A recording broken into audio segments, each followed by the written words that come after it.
RS brothers లో ఆషాఢం KG sale మళ్ళీ మొదలైంది. మరెన్నో క్రేజీ ఆఫర్స్ ఖైదీ చేయండి ఆర్ఎస్ బ్రదర్స్.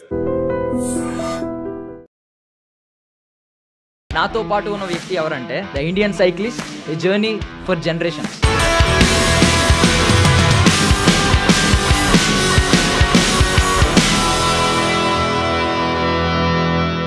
ట్రావెల్ చేయాలంటే కూడా అంత ఈజీ కాదు. అసలు ఏంటి మీకు ధైర్యం ఎక్కడి నుంచి వచ్చింది, ఆలోచన ఎక్కడి నుంచి వచ్చింది? తలుచుకుంటే భయం అవుతుంది నాకు. ఆ కొండలు ఒక్కసారి ఎక్కిన తర్వాత 1,00,000 రూపాయలు పడిపోయినాయి, నువ్వు పోయి మళ్ళీ తొక్కుకుంటా పైకి రావాలి అని అంటే పూర్తి పోయినాయి 1,00,000 రూపాయలు అని. అంత టఫెస్ట్ జర్నీ ఇది. యూట్యూబే ఒక పెద్ద ప్లాట్ఫామ్, ఒక ఇంపాక్టింగ్, చాలా మందిని ఇంపాక్ట్ చేసే ప్లాట్ఫామ్ అవుతుందని మీరు ఎలా గెస్ చేయగలిగారు? ఫాదర్ చనిపోయిన తర్వాత మైండ్ చాలా స్ట్రెస్ఫుల్గా ఉంటే ఎటైనా వెళ్తే కొంచెం ఫ్రీ అవుతుంది కదా అని. ఎప్పుడైనా వదిలేద్దాం, ఆగిపోదాం, ఎంతకాలం ఇలా అని ఎప్పుడు అనిపించలేదా? ఒక ప్రశ్న. చావు అనేది ఎక్కడ పోయినా వస్తుంది. బైక్ మీద పోయేటోడికి వస్తుంది, రోడ్డు పక్కన నడుచుకుంటూ పోతాను వెనకకి లారీ వచ్చి గుద్దు తెచ్చుకుని చాలా మంది ఉన్నారు. సో ట్రైబల్ పీపుల్ నుంచి మొదలు పెడితే మీరు ఎలాగంటే వాళ్ళని ట్యాకిల్ చేయడం అనేది ఒక టాస్క్. స్టార్టింగ్ ఎలాగ వాళ్ళకి ఏంటంటే ఒక క్యూరియాసిటీ వస్తుంది. నేను సైకిల్ పైన ఎవరికి సైకిల్ ఏంది, ఇట్లా సైకిల్ మీద ఏడుకొచ్చిండు, స్కిన్ చూస్తే వేరే కలర్ ఉంది, ఫస్ట్ వాళ్ళే వస్తారు మన దగ్గరికి. గుర్రం పాద ఒకసారి పాము తినాల్సి వచ్చింది, మొత్తం పాము మొత్తం కొంచెం తేలు. మీరు రియల్గా సౌత్ కొరియా పీపుల్ చూసినప్పుడు నిజంగా వాళ్ళ స్కిన్ అంత అద్భుతంగా ఉందా? వాళ్ళని చూడగానే అమ్మా ఇంత అందమైన అజంతా శిల్పాలు ఈ ప్రపంచంలో ఎక్కడా లేదు అని అనిపించిందా? తెర పైన కనబడే బొమ్మలను చూసి మోసపోకండి, తెర వెనుక బొమ్మలు వేరే ఉంటాయి. Please dear girls, Indian boys వద్దు, మాకు కొరియన్ బాయ్స్ కావాలని చెప్పి వాళ్ళ బయోల్లో కూడా పెట్టుకుంటున్నారు వాళ్ళందరూ. ప్లీజ్ దయచేసి ఇది ఒక్కటి వినండి. భగీరథుడు ఎలా పరిచయం అయ్యాడు? అలా ఎక్కడ ఫస్ట్ మేఘాలయలో రెయిన్బో వాటర్ ఫాల్స్ అని చెప్పేసి ఒకటి ఉన్నది. ఫుల్గా ఎంజాయ్ చేస్తాను. సడన్ గా పెద్ద లోయలోకి పరిగెట్టుకుని కిందికి వెళ్ళిపోయాడు. చూస్తే వాడు కనబడతలేడు. హీరా బగీరా అని చెప్పేసి పిలుతానా అని. ఇక నా పని అయిపోయింది, వీడు చచ్చిపోయిండు. ఇంకా అసలు ఏంటి మీ గోల్, ఏంటి మీ డ్రీమ్ ఏంటి? ఇప్పుడైతే ఇది అచీవ్ చేశారు, ఎంతో మందికి సాధ్యం కాని అచీవ్మెంట్. 2 years క్రితం నుండి తను స్టార్ట్ చేస్తే మీకు ఓకేనా అని అంటే నేను నా మీద బుక్ రాయడం ఏంటిది. చైనా వాళ్ళు కొంచెం డిసిప్లైన్గా ఉంటారు, వాళ్ళు కొంచెం చాలా డిసిప్లైన్గా ఉంటారని వింటాం. సో మీరు ఏమంటారు అసలు వాళ్ళ డిసిప్లైన్ ఎలా ఉంటుంది? తండ్రి స్ట్రిక్ట్గా ఉంటే పిల్లలు స్ట్రిక్ట్గా పెరుగుతారు. మన దగ్గర రూల్స్ లేవా అంటే ఉన్నాయి. హెల్మెట్ పెట్టుకోకుండా ఫైన్ అయ్యారా, రోడ్ల మీద ఉంచితే ఫైన్ ఉన్నది, బయట స్మోక్ చేస్తే ఫైన్ ఉన్నది. కానీ యుఎస్లో ఒక అతన్ని ఎందుకు వచ్చిర్రా మీరు, లైక్ వెళ్ళిపోండి అది ఇది అని చెప్పేసి అని అన్నాడు. రేసిజం ఇండియాలో లేదా? రేసిజం ఇండియాలో ఉంది బ్రో, ఎట్లా చెప్పాలా? వేరే కంట్రీస్లో కూడా ట్రాఫిక్ ఉంటుంది కానీ జామ్ అవ్వదు, మూవ్ అవుతూ ఉంటుంది. ఇండియాలో ఏమవుతుంది అంటే జామ్ అవుతుంది.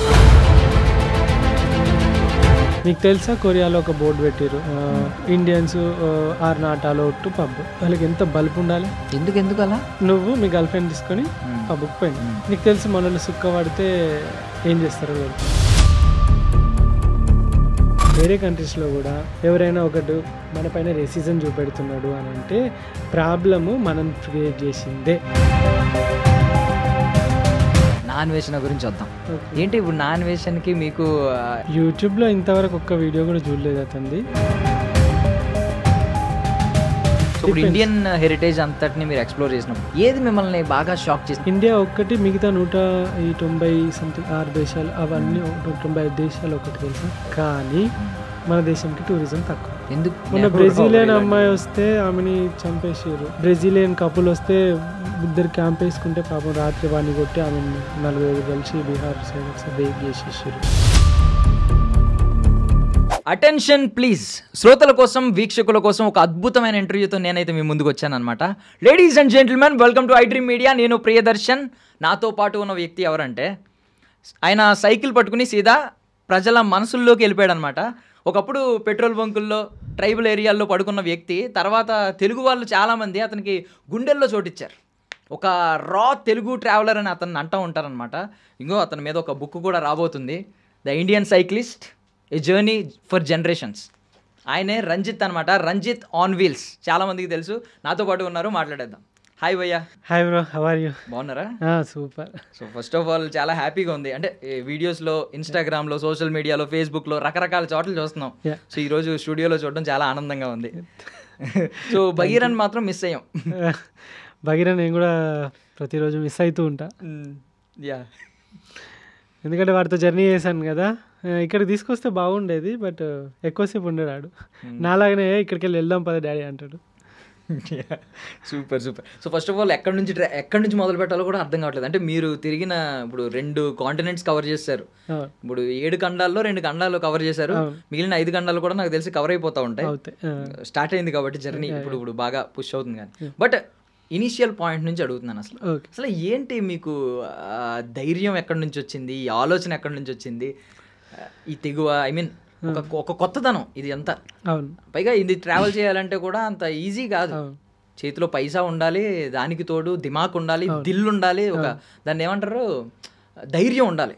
ఇవన్నీ ఎక్కడ మూట కట్టుకున్నారు, ఎక్కడ మొదలైంది ఇనిషియల్ పాయింట్? అంటే ఈ కరేజ్ ఇదంతా ఏంటి అని అంటే చిన్నప్పటి నుండి మనం పడ్డ స్ట్రగుల్స్, మనం ఫేస్ చేసిన ప్రతి ఒక్కటి కూడా ఉన్నాయి. అండ్ చిన్నప్పటి నుండి లైక్ నా లైఫ్ స్టార్ట్ అయింది కూడా స్ట్రగుల్స్ తోటి స్టార్ట్ అయింది. As a lower middle class ఫ్యామిలీలో, ఒక ఫ్యామిలీలో ఎలా ఉంటారు, ఎలా బ్రతుకుతారు అనేది మీరు చూడండి.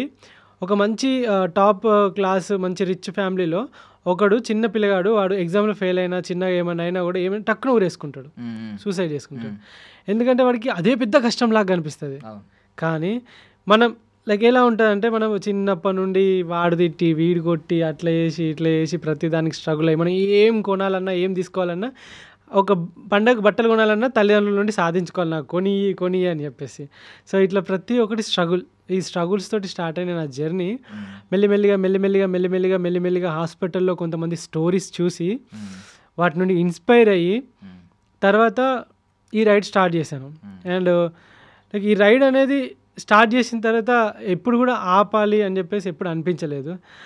యాక్చువల్గా ఏంటంటే, నేను చిన్నప్పుడు మనము లైక్ తెలుగు మీడియంలో ఒక పద్యం ఉంటుంది, ఆరంభించరు నీచ మానవులు విఘ్నాయాస సంత్రస్తులై, ఆరంభించిన పరిత్యజించరు విఘ్నాయత్తులై ధీరుల్ అని చెప్పి ఇట్లా ఒక 4 లైన్లు ఉంటాయి. అంటే మనుషులు ఏదైనా పనిని కొంతమంది అసలు స్టార్టే చేయరు, అనుకుంటారు అంతే, నేను అది కావాలి ఇది చేయాలని చెప్పేసి అనుకుంటారు, చెయ్యరు.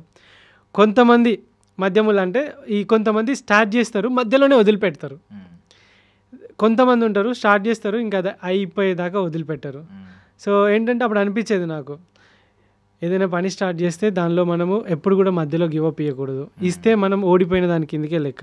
ఆ చిన్నప్పటి నుండి ఏదైనా స్టార్ట్ చేసిందంటే కంపల్సరీ దాన్ని ఎండ్ వరకు పోయేదాకా ట్రై చేసేవాడిని నేను. సో ఆ తెగువ అవన్నీ ఏవైతే ఉన్నాయో ఇక్కడి దాకా తీసుకొచ్చి ఎన్ని దేశాలు ఒక్కసారి, ఈవెన్ నాకు ఈ 15 కంట్రీస్ ఏవైతే ఉన్నాయో ఇప్పుడు స్టార్ట్ చేయాలి, ఇవన్నీ తిరగాలి అని ఇప్పుడు స్టార్టింగ్ అనుకో నేను చేయకపోయాను. ఎందుకంటే లైక్ అది తలుచుకుంటే భయం అవుతుంది నాకు. ఆ కొండలు ఒక్కసారి ఎక్కిన తర్వాత ₹1,00,000 వెనక ఉన్నాయి, పడిపోయినాయి, నువ్వు పోయి మళ్ళీ తొక్కుకుంటా పైకి రావాలి అని అంటే పోతే పోయినాయి ₹1,00,000 అనే అంత టఫెస్ట్ జర్నీ ఇది. రైడ్ సైకిల్ పైన ఆ పుషింగ్ ఉంటుంది కదా, ఆ 50 కిలోస్ సైకిల్ పైన లగేజ్ని నేను పుష్ చేసుకుంటా, ఎండలో చెమటలు కారుతుంటే ఆ పుషింగ్, ఆ హార్డ్ పుషింగ్, ఆ స్నోలో సైకిల్ పైకి వస్తా ఉంటే అవన్నీ లైక్ ఆలోచించడానికి కూడా చాలా భయంకరంగా ఉన్నాయి నాకు ఇప్పుడైతే. సో మీరు నాకు తెలిసి మీరు ఫాలో అయ్యే స్లోగన్ కూడా వెళ్తే ముందుకే, వెనక్కి తిరిగి చూసుకోవద్దు, అంతే, వెన్ను తిరగొద్దు, వెళ్తే ముందుకే అనే స్లోగనే ఫాలో అవుతున్నారు మీ లైఫ్ మొత్తం. వెన్ను తిరిగితే ఓడిపోయినావని ప్రతి ఒక్కరు లైక్ మాట్లాడుతూనే ఉంటారు. మనం స్టార్ట్ చేసాం కదా, లాస్ట్ వరకు వెళ్తే ఫస్ట్లో చాలా అంటారు కదా, ఎడ్యుకేషన్ యొక్క రూట్ బిటర్గా ఉన్న ఫ్రూట్ చాలా స్వీట్గా ఉంటుంది అని చెప్పి. ఏం చదువుకున్నారు మీరు? నాది డిప్లొమా బ్యాచిలర్ మాస్టర్ ఫార్మసీ అయిపోయింది. ఓకే, ఇప్పుడు బేసికల్లీ ఇప్పుడు దాకా చెప్పిన రంజిత్, మా ఎదురుగుండా కనిపిస్తున్న రంజిత్, ఈ లక్షణాలన్నీ రావడానికి చిన్నప్పటి నుంచి పడిన కష్టాలన్నీ కారణం. కానీ ఈ యూట్యూబ్ ఛానల్లో ఇలా స్టార్ట్ చేయడానికి ఒక 4 ఏళ్ల క్రితం నుండి మిమ్మల్ని చూస్తున్నాం. దీనికి కారణం ఏంటి? యూట్యూబ్లోకి రావాలి, ఇలా యూట్యూబ్ క్రియేటర్ అవ్వాలి, యూట్యూబే ఒక పెద్ద ప్లాట్ఫామ్, ఒక ఇంపాక్టింగ్, చాలా మందిని ఇంపాక్ట్ చేసే ప్లాట్ఫామ్ అవుతుందని మీరు ఎలా గెస్ చేయగలిగారు? నేను యాక్చువల్గా నా రైడ్ స్టార్ట్ చేసినప్పుడు నాకు యూట్యూబ్లో వీడియో ఎడిటింగ్ కూడా తెలియదు. ఈవెన్ నాకు యూట్యూబ్లో వీడియో పెడితే మానిటైజేషన్ ఆన్ చేయాలని కూడా తెలియదు. డంబ్ అయితే నేను ఈ యూట్యూబ్ చేయాలి ఇదంతా రాలేదు. నేను ఇట్లా ఇంట్లో ఫాదర్ చనిపోయిన తర్వాత మైండ్ చాలా స్ట్రెస్ఫుల్గా ఉంటే ఎటన్నా బయటకి 2020 జూలై 25th ఇక మైండ్ బాగా లైక్ కొంచెం స్ట్రెస్ఫుల్గా ఉంటే ఎటన్నా వెళ్తే కొంచెం ఫ్రీ అవుతుంది కదా అని బైక్లో అయితే పెట్రోల్ పోయాలి, కార్లో అయితే ఇంకా అంత సీను లేదు, అండ్ ఇంకా ఈ వెహికల్స్ ఇవన్నీ కష్టము. ఇట్లా వెళ్దాం కొంచెం ప్రశాంతంగా. ఇప్పుడు మన ఈ సినిమా ఉంటుంది చూసారా మీరు, ఎవడే సుబ్రహ్మణ్యం సినిమాలో అతను విజయ్ దేవరకొండ చెప్తాడు చూసారా, అవి నాకు ఇంపాక్ట్ అనిపించినాయి ఒకనొక టైంలో. అది గుర్తొచ్చింది అన్నట్టు. ఇలా పోవచ్చా అని చెప్పేసి ఆలోచించి ఎట్లా పోతే బాగుంటుంది అనుకొని, సరే ఒక చిన్న సమాజానికి మెసేజ్ లాగా ఉంటుంది అంటే నేను ఈ ప్రపంచం తిరుగుతాను స్టార్ట్ చేయలేను, నేను ఒక చిన్న ట్రిప్ వేసి వస్తాను స్టార్ట్ చేసిన. సో అట్లా హైదరాబాద్ నుండి కన్యాకుమారి వరకు ఒక సైకిల్ తీసుకొని దాని మీద టెంట్ వేసుకొని గ్యాసు గిన్నెలు అవి వేసుకొని సోలార్ ప్యానెల్ వేసుకొని దానికి ఒక బ్యాటరీ పెట్టుకొని కొన్ని బట్టలు పెట్టుకొని ఇక కొన్ని కూరగాయలు అవి బియ్యం అవి పెట్టుకొని జస్ట్ ఒక లైక్ నోమాడ్ లాగా ఇట్లా బయలుదేరిన అంతే. బయలుదేరి పోతూ ఉంటే మధ్యలో యూట్యూబ్ అయితే పోయే జర్నీ అయితే ఏదైతే ఉన్నదో దాన్ని యూట్యూబ్లో పెడితే చాలామంది చూస్తారు కదా, మనం ఎట్లాగో జర్నీ చేస్తున్నాం కదా, చూద్దాం దాని నుండి ఏమైనా మనీ వస్తే మన ట్రావెల్కి యూజ్ అవుతుంది కదా అని చెప్పేసి యూట్యూబ్లో పెట్టిన. నేను లైక్ యూట్యూబ్ జర్నీ చేయాలి, ఇన్ఫ్లుయెన్సర్ అవ్వాలి, అప్పుడు ఆ 5 years క్రితం ఇదంతా ఏం లేదు కదా, ఇంత ఈ హైపులు ఇవేం లేవు కదా. యూట్యూబ్ అంటే యూట్యూబ్ అంతే, అప్పుడు ఇంటర్నెట్లు కాస్ట్లీ అన్నీ అంతే అని చెప్పేసి ఒక చిన్న GoPro Hero 7 తీసుకొని OnePlus మొబైల్ తీసుకొని OnePlus మొబైల్లోనే మొత్తం ఎడిట్ చేసిన. 2 years OnePlus మొబైల్లోనే ఎడిట్ చేసిన నేను, మొబైల్లో అంతే, ఏ లేదు. 2 yearsలో ఈ 3 lakhs ఏదైతే ఫాలోవర్స్ 5 లక్షల మంది ఫాలోవర్స్ అయితే ఇన్స్టాలో వీళ్ళందరూ కూడా OnePlus మొబైల్ నుండి వచ్చిన వాళ్ళే. సో దానిలో పెట్టి ఆ యూట్యూబ్లోనే కైన్ మాస్టర్లో ఎడిటింగ్ ఎట్లా వేయాలో నేర్చుకొని ఆ వీడియోలు అందులో పెట్టుకుంటే రైడ్ స్టార్ట్ చేసిన తర్వాత ఫస్ట్ రైడ్కి 12,000 వచ్చి మానిటైజేషన్ అయ్యి 12,000 వచ్చి, నెక్స్ట్ రైడ్లో మళ్ళీ ఒక 32,000 సంథింగ్ ఏదో వచ్చి, ఆ నెక్స్ట్ రైడ్లో ఇక 1,00,000 రూపాయలు అట్లా జనరేట్ అవ్వడం స్టార్ట్ అయిన తర్వాత అరే ఇదేదో బాగుంది కదా, మనం ఎట్లాగూ అంటే అప్పుడు నేను ఆలోచించిన చలో ఈ లైఫే దీన్ని ఇట్లనే కంటిన్యూ చేస్తే ఎలా ఉంటుంది, మనకు నచ్చిన పని చేస్తున్నాం, ఫిజికల్గా ఫిట్ ఉంటున్నాం, అందరికీ ఇన్స్పిరేషనల్గా ఉంటుంది, అదేవిధంగా నచ్చిన పనిలో నీకు కొంచెం నువ్వు తిరుగుకుంటే పైసలు వస్తున్నాయంటే ఇంకా హ్యాపీ కదా. సో యూట్యూబ్ని ఫుల్ ప్లెడ్జ్డ్గా తీసుకుందాం అని చెప్పేసి అప్పుడు యూట్యూబ్లో వీడియోస్ కంటిన్యూగా రోజు పెట్టడం స్టార్ట్ చేసిన. సూపర్. అట్లా అంటే నేను మీ కమెంట్స్ చదువుతున్నాను, అంటే మీకు డబ్బులు కూడా లక్షల్లో ఇవ్వడానికి రెడీగా ఉన్నారు చాలా మంది జనం. ఏంటి అంటే నిజం ఫ్రాంక్గా అడుగుతాను, తప్పుగా అనుకోకండి, ఏమన్నా లక్షలు ఏమైనా వెనకేసుకున్నారా?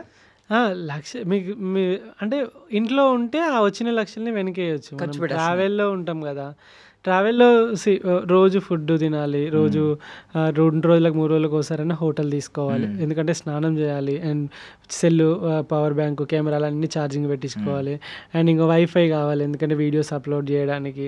సో వీటన్నిటి కోసం రూమ్ కంపల్సరీ 2 daysకో 3 daysకో ఒకసారి రూమ్ అయినా తీసుకోవాలి. అండ్ ఒకవేళ ఫ్లై అవ్వాల్సి వస్తే ఫ్లైట్కి సైకిల్కి రెండింటికి డబ్బులు కావాలి, అండ్ ఇంకా వీసాలకి కావాలి, వీటన్నిటికీ డబ్బులు కావాలి కదా. సో కాబట్టి నాకు వెనకేయడం అనేది ఎప్పుడు లేదు ఇంతవరకు. అదే మిమ్మల్ని నేను చూస్తున్నాను కదా, అబ్జర్వ్ చేస్తుంటే ఇంకా గ్రౌండెడ్గానే ఉన్నారు. ఇప్పటికి అదే ఎవరన్నా ఈ మైండ్ సెట్ ఉంటే, కూడబెట్టుకోవాలనే మైండ్ సెట్ ఉంటే ఈ ఫాలోవర్స్ తోటి కోట్లు సంపాదించు. అవును. అంటే మోర్ ఓవర్ ఏంటంటే చాలా చోట్ల వింటూ ఉంటాం కదా, చెమట వచ్చి సంపాదించాను ఇలాంటి డైలాగులు సినిమాల్లో. మీరు చెమటతో పాటు మజిల్స్ కరిగించి మరీ సంపాదిస్తున్నారు. బట్ యాక్సిడెంట్ ఇలాంటివి చిన్న చిన్న చూసాం, అంటే మీకు ఏదైనా ఫ్రాక్చర్ అయినా ఇలాంటిదైనా, ఈవెన్ ఎక్కువ తొక్కితే ఇక్కడ అరిగిపోయే ప్రమాదం ఉందని కూడా వింటూ ఉంటాం. సో ఇలాంటివన్నీ చూస్తున్నప్పుడు ఎప్పుడైనా డిమోటివేషన్ కొంచెం లో ఫీల్ అయ్యి వదిలేద్దాం, ఆగిపోదాం, ఎంతకాలం ఇలా అని ఎప్పుడు అనిపించలేదా? ఒక క్వశ్చన్, మీకు ఒకవేళ మీకు ఇష్టమైన వ్యక్తితోటి మీరు ఉన్నప్పుడు చాలా హ్యాపీగా ఫీల్ అవుతారు, అంతే కదా. అంతే. సో వాళ్ళ కోసం వెయిట్ చేస్తున్నప్పుడు ఆ క్షణం చాలా గంటలా గడిచిపోతూ ఉంటుంది కదా. సో నేనేంటంటే నా ఇష్టమైన వ్యక్తితో ఉన్నా అన్నట్టు ట్రావెల్ లైక్ సైకిల్ తోటి ఎప్పుడైతే నేను రైడ్ చేసుకుంటూ వెళ్తానో అందరు కొత్త వాళ్ళే కదా, అండ్ అది నా మనసుకి చాలా ఆహ్లాదాన్ని ఇస్తుంది. ఓకే ఏమనుకుంటా అంటే ఈ క్షణం ఇప్పటితో అయిపోతుంది. ఒకవేళ అలాంటి సిచ్యువేషన్ వచ్చినప్పుడు ఈ క్షణం ఇప్పటితో అయిపోద్ది, ముందుకు వెళ్ళిపోతాం. ఎట్లాగో నువ్వే ముందుకు వెళ్ళిపోతావు, నువ్వే తొక్కాలి, నువ్వు ఏం ఆలోచనలు చేసుకున్నా, నువ్వు ఏం చేసుకున్నా నువ్వు చేసేది ఏం లేదు, మధ్యలో నేను ఎట్లాగో ఆపనని నా మైండ్కి ముందే సర్ది చెప్పుకున్నా. ఫస్ట్ ఆఫ్ ఆల్ ఏంటంటే మన మైండ్కి మనం సర్ది చెప్పుకోవాలి. సర్ది చెప్పుకున్నాం అనుకోండి ఈజీగా మనం చేసేయగలుగుతాం. అలా ఎప్పుడు కూడా నేను ఆపేయాలి అని చెప్పేసి అనిపించలేదు. ఎందుకంటే నాకు ఇష్టమైన ఈ ప్రొఫెషన్. ఇప్పుడు మీరున్నారు ఇక్కడ కూర్చున్నారు, కొత్త కొత్త వ్యక్తులను కలుస్తున్నారు, ఇంటర్వ్యూ చేస్తారు, వాళ్ళ గురించి తెలుసుకుంటారు, ఇంటరాక్ట్ అవుతుంది, ఫ్రెండ్స్ అవుతారు, తర్వాత యూజ్ అవుతుంది, ఇవన్నీ ఉంటాయి. లేదు మీరు రోజు ఇక్కడే కూర్చొని ఒకటే వ్యక్తితోటి రోజు మాట్లాడాలి అని అంటే మీకు ఎంత చిరాకులు వేస్తుంది. అంటే కొత్త వాళ్ళు మారుతా అంటే మీకు ఎగ్జైటింగ్ ఉంటుంది, ఎట్లయితే ఉంటుందో సేమ్ అలానే కొత్త ప్లేస్, కొత్త కంట్రీ అండ్ కొత్త పీపుల్ చాలా ఎగ్జైటింగ్ ఉంటుంది. ఒక్కొక్క బ్యూటీ నేచర్ ఎంత బ్యూటిఫుల్గా ఉంటుంది. దాన్ని ఇట్లా కూర్చొని నిమ్మలంగా కాఫీ పెట్టుకొని తాగుకుంటా దాన్ని ఎంజాయ్ చేస్తుంటే ఎంత హ్యాపీగా ఉంటుంది. అంతకన్నా బెటర్ లైఫ్, మంచి లైఫ్ ఇంకేముంటుంది బోర్ కొట్టడానికి. Correct, exactly. అంటే మేము ఈ కాళ్ళు తొక్కుడు ఇవి చూస్తున్నాం, మీరు కనిపించే ప్రపంచాన్ని చూస్తున్నారు. ఈ కాళ్ళు నొప్పిలో అంటే మజిల్స్ బాగా కొండలెక్కినప్పుడు అవన్నీ మజిల్స్ బాగా నొప్పిలేస్తాయి. కానీ రాత్రి పడుకొని పొద్దుగాలు లేచే వరకు రాత్రి రిలాక్స్ అయిపోయి పొద్దుగాలటికి మళ్ళీ రెడీ అవుతాయి. మోకాలు నొప్పులు అయితే ఎప్పుడు రాలేదు. అండ్ ఫుడ్ కూడా మంచి ఫుడ్డే తీసుకుంటాను నేను, మంచి ప్రోటీన్, ఫైబర్, కార్బోహైడ్రేట్స్ అవసరమైన ఫుడ్డే తీసుకుంటా. సో దట్ ఎలాంటి హెల్త్ ఇష్యూస్ కూడా ఎప్పుడు రాలేదు. అండ్ మంచిగా నేచర్లో తిరుగుతాం కాబట్టి ప్యూర్ గాలి పీల్చుకుంటాం అండ్ మంచి ఆర్గానిక్ ఫుడ్ తీసుకుంటాం. అక్కడంతా కెమికల్ కూడా వేసి పండారు కాబట్టి హెల్త్ కూడా చాలా సపోర్టివ్గా ఉంటుంది. ఎప్పుడు మోకాళ్ళ నొప్పులు అలాంటివి అయితే ఎప్పుడు ఏం రాలేదు, హెల్తీగా ఉంది. అంటే స్టార్టింగ్ విలేజ్ అందాల నుంచి స్టార్ట్ అయింది జర్నీ. విలేజ్ అందాలు, ట్రైబల్ పీపుల్, వాళ్ళ కల్చర్ ఏంటి, వాళ్ళ హెరిటేజ్ ఏంటి అవి చూపించడం మొదలు పెట్టారు. అక్కడ నుంచి స్టార్ట్ అయ్యి ఇప్పుడు దేశాలు, ఖండాలు వరకు వెళ్ళింది. సో ఆ టైంలో స్టార్టింగ్లో ఉన్నప్పుడు మనకి ఈ అటవీ ప్రాంతాలు, ఈ కొండలు ఇలాంటి చోట్ల ఏంటంటే యానిమల్స్ భయాలు ఉంటాయి. ఈ స్నేక్స్ ఇలాంటివన్నీ, కొన్ని విష పురుగులు, పాములు ఇలాంటి భయం ఉంటుంది. అంటే నేను లాస్ట్ టైం చూసినప్పుడు మీ కిడ్నాప్ ఎపిసోడ్ ఒకటి నన్ను భయపెట్టింది. సో ఇలాంటివి పోనీ అంటే ఈ స్ట్రగుల్ ఓకే, మజిల్ కరిగించుకోవడం, కరిగించిన ఒళ్ళొంచైనా ఏదో రకంగా నేను వెళ్ళాలి ముందుకు వెళ్ళడం అనే మోటివేషన్ ఓకే. బట్ ఇలాంటి లైఫ్ లైఫ్ థ్రెటన్ ఇన్సిడెంట్స్ ఎదురవుతున్నప్పుడు ఒక భయం అనేది వస్తుంది కదా తెలియకుండానే. అంటే నేను లైక్ ఈ భయాన్ని నేను వదిలేశాను ఫస్ట్ రోజే. ఎందుకంటే ఏమీ చేయకుండా చనిపోయే కన్నా, ఎగ్జాంపుల్ చెప్తాను, చాలా లైఫ్లో మొన్న రీసెంట్గా అహ్మదాబాద్లో ఫ్లైట్ క్రాష్ అయింది. సరే పాపం చేసిర్రు అంటే లైక్ వాళ్ళు ఫ్లైట్ కావాలని పోయి ఎక్కిర్రు అనుకుందాం, అట్లా చచ్చిపోయారు అనుకుందాం. ఇట్లనే మన లెక్కనే కూర్చొని నిమ్మలంగా ముచ్చట పెడుతున్నారు. సడన్గా వచ్చి ఫ్లైట్ వాడాలు, నా హాస్టల్ వాళ్ళు కూడా చచ్చిపోయారు. చావు అనేది ఎక్కడ పోయినా వస్తుంది. ఇప్పుడు బైక్ మీద పోయేటోడికి వస్తుంది, ఆ పాపం వాడేం పాపం తెలియదు, వాడు కనీసం రోడ్డు పక్కన నడుచుకుంటూ పోతాంటే వెనకకి లారీ వచ్చి గుద్ది చచ్చిపోయిన వాళ్ళు చాలామంది ఉన్నారు కదా. సో చావు ఎట్లాగో వస్తుంది, ఒక రోజు వస్తుంది. వస్తుందని చెప్పేసి భయపడకుండా ఈ బతికినన్ని రోజులు లివ్ ద మూమెంట్ అంటారు కదా, ఈ మూమెంట్ని బతికిద్దాం చాలు, చనిపోయినా ప్రశాంతంగా హ్యాపీగా చనిపోతాం. ఏం సాధించకుండా డబ్బులన్నీ కూడబెట్టి కోట్లు అన్నీ బ్యాంకులో వేసుకొని 10, 20, 50 ఎకరాల జాగాలు కొనుక్కొని, ఫ్లాట్లు కొనుక్కొని, ఎకరాలు కొనుక్కొని అవన్నిటిని కూడా అనుభవించకుండా చచ్చిపోతే అప్పుడు ఎంత బాధ అనిపిస్తుంది. లైఫ్ అంతా వేస్ట్ చేసుకొని హాస్పిటల్ బెడ్ మీద నువ్వు ఒంట్లో శక్తి ఉండదు, ఓపిక ఉండదు, అకౌంట్లో డబ్బులు ఉంటాయి, సమయం ఉంటుంది, కానీ నడవలేవు, వాటిని ఖర్చు పెట్టలేవు. అలాంటప్పుడు ఈ సంపాదించిందంతా ఈ బెడ్ మీద పండుకొని పుట్నాలు బుక్కినట్టు గోళీలు బుక్కడానికి అనిపిస్తుంది కదా. కరెక్ట్. నేను ఏమనుకున్నా అంటే నా లాస్ట్ బ్రీత్ బెడ్ పైన ఉండకూడదు, హాస్పిటల్ బెడ్ పైన అనుకున్నా. ఎందుకంటే 300 మందితో 10 రోజులు ట్రావెల్ చేసిన నేను. వాళ్ళ బాధలు, వాళ్ళ కష్టాలు, వాళ్ళ సాక్రిఫైజెస్ అన్నీ ఇన్నప్పుడు అనిపించింది నేను ఇలా బ్రతకొద్దు అనుకున్నా. అన్నీ బంద్ చేసి కొత్తగా బయటకు వచ్చేసి. సూపర్. సో ట్రైబల్ పీపుల్ నుంచి మొదలు పెడితే వాళ్ళ నమ్మకాన్ని సంపాదించుకోవడం అంత సులువు కాదు. మీరు ఎవరినైనా, ఎంత పెద్ద బిజినెస్ మ్యాగ్నెట్నైనా ఒక ఫిగర్ చూపించో, ఒక నెంబర్ చూపించో, లేదంటే వాడికి నీ వల్ల ఉపయోగపడుతుంది, మన వల్ల ఉపయోగపడుతుంది అనుకున్నప్పుడు వాడే మన దగ్గరికి వస్తాడు. బట్ ట్రైబల్ పీపుల్ అలా కాదు, వాళ్ళ నమ్మకాన్ని గెలవాలంటే చాలా కష్టం. ఊరికే నమ్మరు కదా ఎవరు పడితే వాళ్ళని వచ్చి. మీరు ఎలాగా అంటే వాళ్ళని ట్యాకిల్ చేయడం అనేది ఒక టాస్క్. స్టార్టింగ్ ఎలాగా అంటే నేను అక్కడికి ఎలా రీచ్ అవుతాను, సైకిల్ పైన రీచ్ అవుతాను. ఎప్పుడైతే సైకిల్ పైన రీచ్ అవుతానో వాళ్ళు ఆ సైకిల్ చూస్తారు. ఫస్ట్ ఏంటంటే నేను ఒక మంచిగా షర్టు, ప్యాంటు, టీషర్ట్ వేసుకొని వాళ్ళ దగ్గరికి వెళ్ళిపోయినా అనుకోండి, ఒక మనిషిలాగా చూస్తారు, అంటే వీడు ఎవడో అన్నట్టు చూస్తారు. వాళ్ళకి ఏంటంటే ఒక క్యూరియాసిటీ వస్తుంది. నేను సైకిల్ పైన ఎవరు వీడు, సైకిల్ ఏంది, ఇట్లా సైకిల్ మీద ఏడుకొచ్చిండు, స్కిన్ చూస్తే వేరే కలర్ ఉంది, వాళ్ళది ఒక స్కిన్ మనది ఒక స్కిన్ అట్లా ఉంటుంది. ఎక్కడ ఇదేంది, ఇది అంతేందని చూస్తారు. ఫస్ట్ వాళ్ళే వస్తారు మన దగ్గరికి. అలా ఎదుటివాడు మనపైన ఆసక్తి చూపిస్తున్నప్పుడు వాళ్ళతో కలిపోవడం ఈజీ, ఎందుకంటే వాడు మనల్ని తెలుసుకోవాలనుకుంటున్నాడు. మనమే వాళ్ళ దగ్గర ఆసక్తి కలుస్తున్నప్పుడు వాడు నా దగ్గర ఏమో ఉన్నది కాబట్టి వీడు వస్తానని చెప్పేసి అనుకోవడం వేరే. సో ఏంటంటే ఇక్కడ ఏం జరుగుతుంది అంటే సైకిల్ పైన ఎక్కడో రోడ్ల పైన రైడింగ్ చేసుకుంటే వైల్డ్లోకి వెళ్ళి వస్తూ ఉంటే వాళ్ళకి ఎగ్జైటింగ్ అనిపిస్తుంది. కూర్చొని మాట్లాడినా లేకుంటే వాళ్ళ ఇంట్లోకి పోయినా కూడా వాళ్ళు ఏమైనా ఇచ్చినా కూడా ఏం చేసినా కూడా నాకు పెద్దగా ట్రస్ట్ గెయిన్ చేసుకోవాల్సిన పని ఉండదు బికాజ్ ఆఫ్ సైకిల్. అక్కడ అలాంటి ఏరియాల్లో ఏదైనా అద్భుతమైన ఫుడ్ తిన్న ఫీలింగ్ ఇప్పటికైనా ఉందా? వాళ్ళ ఫుడ్ ఎలా ఉంటుందంటే మన లెక్క ఇక మసాలాలు ఉండవు, ఉప్పులు ఉండవు, కారాలు ఉండవు. ఒక రా మీట్ ఎట్లుంటుందో అట్లా ఉంటుంది. లైక్ మంగోలియా చూసుకుంటాం.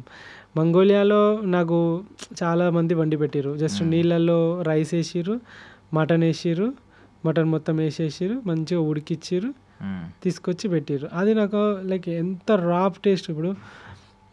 ఇప్పుడు మనం చాలామంది మందు తాగుతారు, ఎగ్జాంపుల్ చెప్తాను. మందు తాగుతారు, ఒక వోడ్కా అనుకుందాం, దానికి ఒక టేస్ట్ ఉంటుంది, దానికి ఒక ఫ్లేవర్ ఉంటుంది, వాడు తయారు చేసి అక్కడ పెడతాడు. నువ్వు పోయినవు దానిలో థమ్స్అప్ పోసినావు, కోకోకోలా పోసినావు, మొత్తం దాని టేస్ట్ అంతా తీయగా చేసుకొని తాగినావు. అంటే నువ్వు టేస్ట్ని చంపేసి వేరే టేస్ట్, అదే థమ్స్అప్ కోకోకోలా తాగినట్టే ఉంటుంది కదా. సో ఇక్కడ ఏంటంటే రా మీట్ అంటే పచ్చిది కాదు, వండిందే, కానీ దాని ఫ్లేవర్, దాని tender and the food authentic food. అంటే వాళ్ళు ఎందుకురా అట్లా తింటారు అని అంటే వాళ్ళకి మసాలాలు అవి దొరకక కాదు, అలాంటి ఫుడ్ తింటేనే అక్కడ సర్వైవ్ కాగలుగుతారు కాబట్టి ఆ ఫుడ్ తింటారు వాళ్ళు. అండ్ మనం కూడా చూడొచ్చు కదా, ఒక 100 సంవత్సరాల క్రితం మన యాన్సెస్టర్స్ ఎట్లున్నారు, ఇలానే బతుకుంటారు కదా. ఆదిమానవుడు ఎట్లా బతికిండు, ఇలానే బతుకుంటారు కదా. అలాంటి లైఫ్ని మనకైతే టైం మిషన్ అయితే లేదు వెనక పోవడానికి, కానీ టైం మిషన్ లేకున్నా కంట్రీ దాటితే ఇలాంటి వాళ్ళు చాలామంది ఉన్నారు, ఇంకా అలానే బతికే వాళ్ళు చాలామంది ఉన్నారు. వాళ్ళందరిని చూసినప్పుడు అనిపిస్తుంది ఓకే నేను ఇలా కూడా బ్రతకొచ్చు. ఒకవేళ ఏం దొరకనప్పుడు మన అమ్మ అంటది, అరే కరివేపాకు లేదురా తీసుకురా పోరా అంటే కూర ఏం బాగోదు అని అంటారు, మసాలా అయిపోయింది వేయకుంటే ఏం బాగోదు అని అంటారు కదా, నూనె లేకుంటే కూర ఎట్లా వండుతారు అని అంటారు, రైట్. సో ఇక్కడ ఉన్న సిచ్యువేషన్స్ ఇవన్నీ లేకుండా తినొచ్చు, ఎలా అయినా బ్రతకొచ్చు, బతకాలనుకుంటే ఎలాగైనా బ్రతకొచ్చు అని అంటారు కదా. ఎలాగైనా బ్రతకొచ్చు, కడుపు నాలుకకు రుచిగానే ఉండాలని అవసరం లేదు. కడుపు నిండి అది శక్తిని ఇస్తుందంటే అది ఎలా ఉన్నా పర్లేదు. నా నాలుక రుచి మర్చిపోయింది, ఎందుకంటే లైక్ వేరే కంట్రీస్లో ఉప్పు కారాలు మసాలాలు దొరకవు, పచ్చళ్ళు ఇవన్నీ దొరకవు, అన్ని డిఫరెంట్ ఫుడ్లు డిఫరెంట్ కల్చర్లు. సో కాబట్టి అన్ని కల్చర్ల ఫుడ్లు అన్నీ తిన్నప్పుడే మనము ఒక ట్రూ ట్రావెలర్ అవుతాం. కరెక్ట్. సో ఇప్పుడు సినిమాల్లో చూపిస్తూ ఉంటారు, ఇంకా కొంతమంది మాట్లాడుతూ ఉంటారు, అంటే కొన్ని తెగలు ఇంకా ప్రపంచాన్ని చూడలేదు అసలు, వాళ్ళకి ఎప్పుడు అంటే మనం తప్పుగా అనట్లేదు, ఇది సామెత వాడుతున్నాను కానీ బావిలో కప్పలు అంటారు, అంటే బయట ప్రపంచం తెలియదు, అంటే అది నెగిటివ్గా మాట్లాడలేదు. కొన్ని తెగలు ఇంకా ఉన్నాయి భూమి మీద, బయట ప్రపంచం తెలియదు, ఈవెన్ వాటర్ అనే టర్మ్ కూడా వాళ్ళకి తెలియదు. ఇలాంటి చూసారు ఏమన్నా తెగలు ఎదురైనా ఇలాంటి? మంగోలియాలో ఇప్పుడు నేను డ్రోన్ తీసుకెళ్ళాను, అక్కడికి డ్రోన్ చాలా రేర్గా వాడరు అక్కడ ఎవరు, అసలు వాళ్ళ దగ్గరికి వేరే వాడు బయటకు వాడు. అలాంటి ఒక 800 కిలోమీటర్ల డెజర్ట్ రైల్లో నేను డ్రోన్ తీసుకుపోయి డ్రోన్ ఎగిరేసినప్పుడు వాళ్ళు షాక్ అవుతారు. వాళ్ళ ఇల్లుని వాళ్ళు ఎప్పుడు పైనుండి చూసుంటారు కదా, అర్థమైందా, వాళ్ళ ఊరిని వాళ్ళు ఎప్పుడు పైనుండి చూసుంటారు కదా, వాళ్ళకి ఆ డ్రోన్ చూపెట్టి ఇట్లా కెమెరా ఇట్లా చూపెట్టి ఎగురుతూ ఉంటాయి అని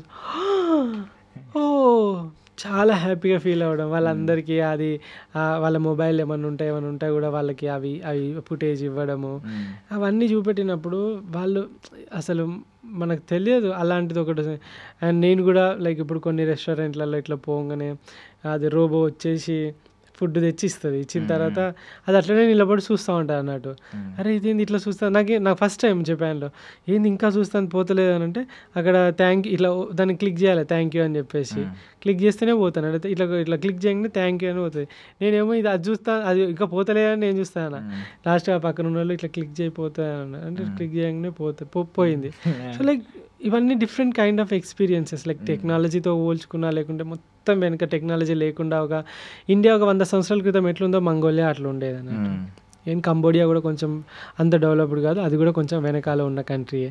సో ఈ యొక్క ట్రైబల్స్ని కలిసినప్పుడు ఇప్పుడు గుర్రం పాలు తాగినావు ఎప్పుడైనా? లేదు లేదు. నేను గుర్రం పాలు తాగిన. ఓకే. లైక్ ఒకసారి పాము తినాల్సి వచ్చింది, మొత్తం పాము మొత్తము, కొన్నిసార్లు తేలు.